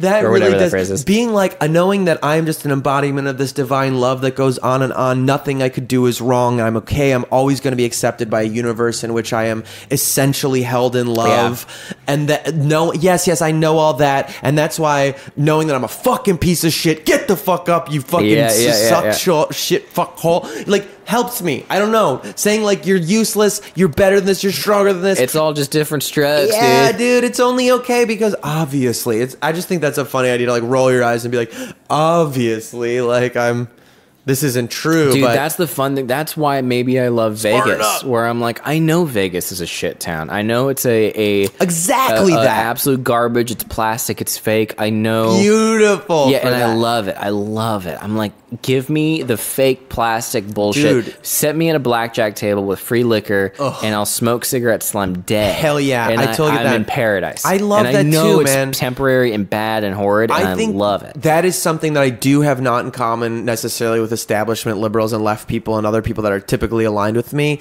I love like the garbage America stuff. Oh, it's beautiful. I really love it. Man. I love like New Orleans monster truck rallies and being an asshole. I don't know. Oh my God. I just love that shit. And I think there's something so human and beautiful and precious about that, like big dog t-shirts and stuff. Like, I just fucking truly, because it's so honest, it's so human and bumbling around dude, I was hanging out with a buddy and there's a Charger car and it like goes. Dude, I drive a fucking Challenger with black I was with someone and they were like, oh, okay. And I could tell they were like really angry at that person. Yeah. And probably here's what I will say. If they had not been there to be angry at that person, I would have been in their stead. Like so they're there, so they're able to express the anger. Yeah. But because they were able to express the anger, a part of me was like, I love that there's like people who are like, I'm going to gun it now. I had a motorcycle. I had one of those motorcycles for years. I rode only bikes. Like first I had a Vespa and then I had one of those kind of motorcycles. Like the crotch it was rockets? a crotch rocket. It had a like an aftermarket fucking exhaust on it, Yeah. and the baffle was taken out, I would set off car alarms sometimes just going by. God, that sounds and it's what's horrible. so fucking That's funny. the worst. You It's sound like the worst. Worst. And the best thing about it was like I would still sit in cafes and I would hear that stuff happen. I go, okay, we get it, dude. Oh, I would have the same reaction. Even to when I'm me, on it. yeah. Till I would like, woo, fucking just say, hate me all you want. Yeah, it's amazing how much you don't care about the hatred when you have that with you. Oh, totally. Which is like the gun control debate. Which is like the gun control debate. Absolutely, that's true. The haters thing too, and everybody's love to be like, I love my haters, fucking hate on me, I love it. I always think that's so funny because nothing is more like psychoanalytical Freudian. Like, oh, the hater you're talking to is you. You know what I mean? It's unbelievable. It's also like the love trumps hate thing, where it's like, oh, when all those people were wearing those shirts, and it's like, love trumps hate, and then it's like, oh, it's beautiful. But you're also saying like you love Trump's hate. Like, that's fucking good. And I can't take credit for it. That's Indianapolis, dude. Indianapolis. I finally redeemed myself. Cut out the Indianapolis. Keep the love Trump's hate. Cut out the part where I give credit to Peter Rollins for part of that. Really good. I thought of something else, but I lost it, and I think there's plenty of those things already. Well, it's a nice question. What if the whole podcast was just these 6 questions? You ever think about that? It could be, but let's not. What's something dark about you? Oh God, there's a number of things. Yeah, pick one. Again, the interest of this section is like, hey, we all got these dark things. Yeah, I probably have some dark things in certain areas that I don't even talk about publicly. That's fine. Okay. Yeah, just like dark. And I'm very. What's something that you would talk about publicly? I hold I will say this. Here's what I'll say. I'll segue. Something I will talk about is a level of anger that I hold towards certain people. I think is astronomical. Like, is just it a insane. sense of injustice anchor? They wronged you. They wronged the universe. They're. It's not even always. It's not even damage. Always justified. Sometimes there's anger I literally actively hold against people who I don't even think have done anything that bad. Like a rage. A rage, yeah, like an actual. Like if they knew, if I had the chance to fully express how much I would destroy them, that they would actually, I'd actively destroy people. I think you would if you left unabated, unexamined. Yeah, if there are people who I think I hold, forgiveness is such a nice idea, and I think there are people who I know that about, but I actively choose to be like, oh, I would do the tiniest things to be so vindictive against them, and it's dark, and it's not without reason. Feels gross. Yeah, and it's not without like provocation, and obviously it's vengeful. Well, that's my question. Is it a sense? And this might be moot because it's your experience of it. You know what I mean? You might be self-justifying, but is it in your experience, your sensation of it? Is it one that feels like vengeance or feels like justice? Like it's some kind of righteous thing they deserve because it would make the world a better place, or they wronged me, so I'd like to hurt them back. Oh, vengeance! It's 100% vengeance. Well, that's really good to know. Yeah. No, but that goes back to like it being assuming. I'm answering correctly and that it's a dark thing. It's an absolutely vengeful sort of thing. Yeah, that's interesting. Because I think then you could make the argument that like most like that there. I guess maybe that's a difference. It's the empathy thing. When somebody hurts you and you want to hurt them back for it, when we as a society are harmed as a criminal, you want to hurt them back. Like, is your impulse to hurt them back because they hurt you, or because you had a hurtful experience and know they might do that to other people? It's that, no, it's not the other people thing, but it is viewing myself as another person, and it's that transition that happens when you start viewing yourself as an actual person instead of being like, well, I probably deserved it. It's like the overcorrection from living a life of Christian guilt. And so what happens is I go, oh, you hurt this guy this guy named Elliott that I actually really like now, and so now I'm going to come after you with everything, as I would if it was a friend or someone I genuinely cared about. I think some of us have that feeling, especially towards like parents or people who were mean to us when we were kids, because when we're grown up, it's easier to see yourself as a child and go like, who the fuck would be mean to that kid? Yep. It's a nice thing, and it's also exactly. So that's all. That would be. It is. I do think that's a good thing to explore in yourself if you haven't, like, especially like the notion of yourself as somebody else, and how would you think about them being treated? Yeah, it's a nice thing of like, I remember a buddy of mine was like hating on himself, and I was like, you need to back off because you're being really mean to my friend. Yeah, that's beautiful. And I was like, I thought it was nice and beautiful, and it didn't resonate because that person was in a dark place, but I was like, you're stepping on, you're doing things that I wouldn't do to you ever. So like, why are you being that bad? Yeah, malicious. Yeah. I like it. Okay. Anyway. Yeah, I was like, there's more we could go, and I'm just like, we gotta, what is this? I know, We can do this forever. What's something you thought was cool when you're younger that you know is clearly not cool now at all?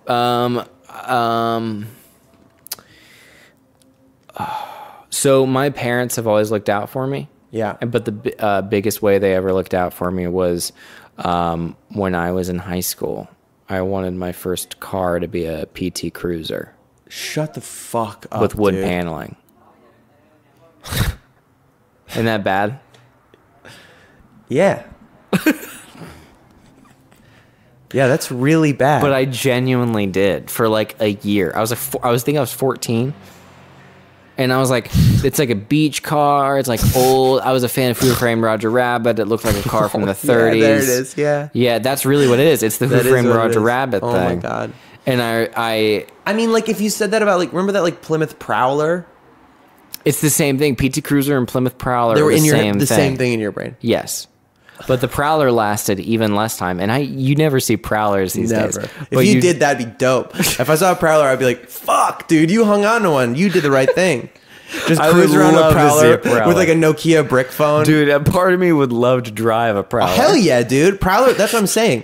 If you had said Prowler, you'd be normal. Prowler. You said PT Cruiser, I think you're like, I don't know who you are. It makes me concerned for you and everybody who interacts with you. Yeah, it's really bad. But my parents got me a Nissan Pathfinder, and I remember getting in it and being like... Which is a dope car! It's amazing. And I remember getting it and literally being like, my parents really looked out for me on this one. And I became the kid in high school who had the nice car, and then I had that car until I was like 27. Dude, Nissan Pathfinder's a great fucking car. Loved my Pathfinder. Dope. That was a really good answer. What's the last gorgeous thing you saw? The last gorgeous thing I saw, this is I don't know, man. I do see a lot of, I could pick most things. I know. I do truly not have like a thing that sticks. The idea that you think of is always like sunset, woman. Sure. All those, but also like the... That's why if it helps the recent, just the last thing you think that was... You know what it was? I took a path in Los Angeles that was a highway that I'd never taken before, or like at least a road, and it was like through downtown and in a way that was like elevated. And it felt like, I don't know if you've been on this road, it felt like I was driving through the buildings. Like that they were like, I wasn't, but it was so close and elevated that I was like, holy shit. And it like made me, I was so distracted that I could barely drive. I loved it. And I was like, this fucking city. I love this city so much. And it's really good. Yeah. I love that one, man. I love this city. It's weird. I do. Oh, I love it. I love it. I actually truly, and I'm somebody who like, I don't throw around the L word very often. I adamantly, deeply, and probably on some level romantically love this city. I'm with you. I mean, people love to hate LA, and that's I don't know. Part of it. That makes me love it more. I know. I think there's like a real darkness here that forces you to kindle your own light to see who you are. There's a cloud of darkness that is over the city. Dude, it's so mysterious. It's such a like hidden city that you carve out your own understanding of, and I just love it. And it's and that beauty and decay thing is expressed everywhere. Everywhere. It's wonderful. Dude, outside your apartment, you have this beautiful apartment. Outside there's homeless people that we're probably listening to right now. Maybe, yeah. And I don't think they're actually. I don't think they're homeless. They chill there often. They're people. Like, that's Gary. No, I mean, it's weird. It's a rotating cast, but like they definitely drink too much. But hey, whatever. But they do just hang out on the neighborhood. Have you been in my apartment? My apartment. Yeah, up in NoHo, whatever. It's one of those like very corporate-y kind of buildings. Corporate-y, and when you go up in it, it overlooks like kind of a ghetto-y area. Yeah, I love. Well, that's the valley, dude. Yeah. Yeah, but I love the dichotomy of being in a corporate, hardwood floored, really well lit, beautiful, large windows that overlooks an area that reminds me that all of this shit is nothing. And I was trying to explain that to our mutual friend earlier. I was like, I think I'm just coming off like an asshole because I was like, I like looking at all this impoverished stuff. But I was like, I'm trying to say that I like looking at it, or I like the fact that I'm looking at it in contrast to the comfort. It's hard. I think it's easy for people to like to be objectifying, fetishizing, sort of, this noble savage kind of thing about people who are in more difficult conditions dire straits. that we can be like, oh, the romance of hardship, blah blah blah, and that's really never how I feel about it. When people say things like that, I think some people can say that and feel that way, but can be like, what I'm talking about is the teeming mass of humanity. Like, look at us. Like, look how beautiful we are, and the people who are people who are supposedly we're having these we're doing it. I always feel like we're doing it. I mean, the darkest version of this is I was at Dodger Stadium on 4th of July one time, and I was looking out over the hill, and I saw the parked cars and like watching them all move, and I was like, we're bugs. Like, look at this hive. Look at us, just the cars zipping in and out, and they stay so structured, and they don't bang into each other. And I was like, this is a weird bit. We're all just bugs, and that felt bad to me in the moment. I was like freaked out by it. But were you high? No, not even. I don't think I was. Probably a little drunk or something like that. Yeah. But and maybe in a bad place. But now when I'm in a okay place, I love that so much. Oh, I love it. I love us all like smashed together, like trying. You know. I think that's what it is. It's just being like, oh, this chaos is actually really nice and beautiful.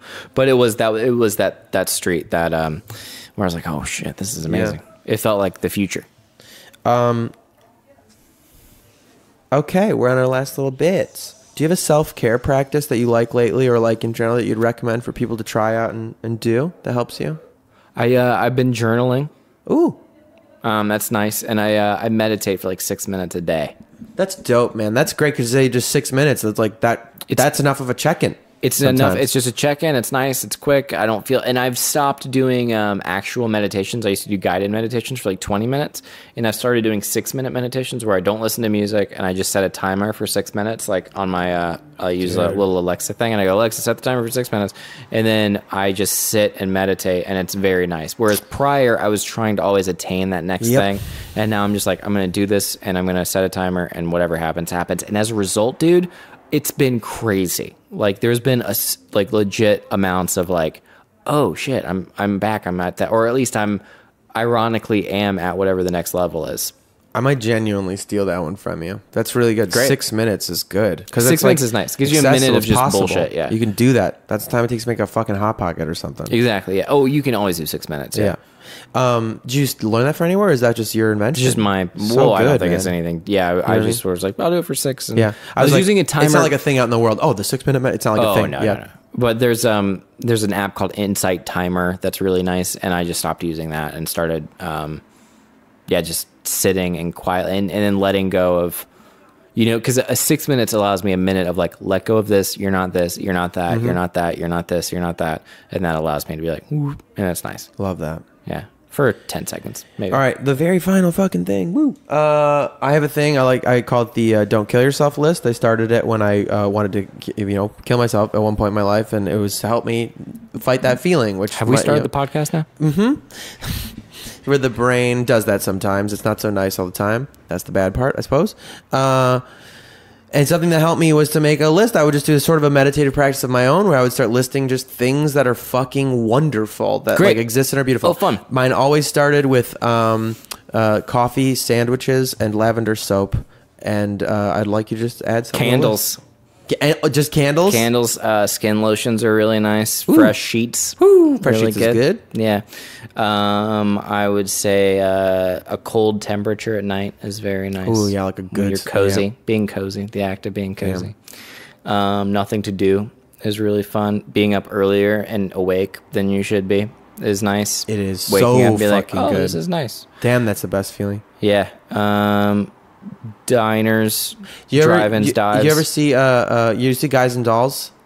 You ever see that musical or know it? Yeah. I don't even know it's in the movie musical, but I know it was in the high school I did it. And there's a part that I like. There's the thing you said of waking up earlier than you should. This part I always remember. I love Guys. This is very good. Is Sky Masterson is singing to Sarah Brown, and they're singing about like sharing things with each other.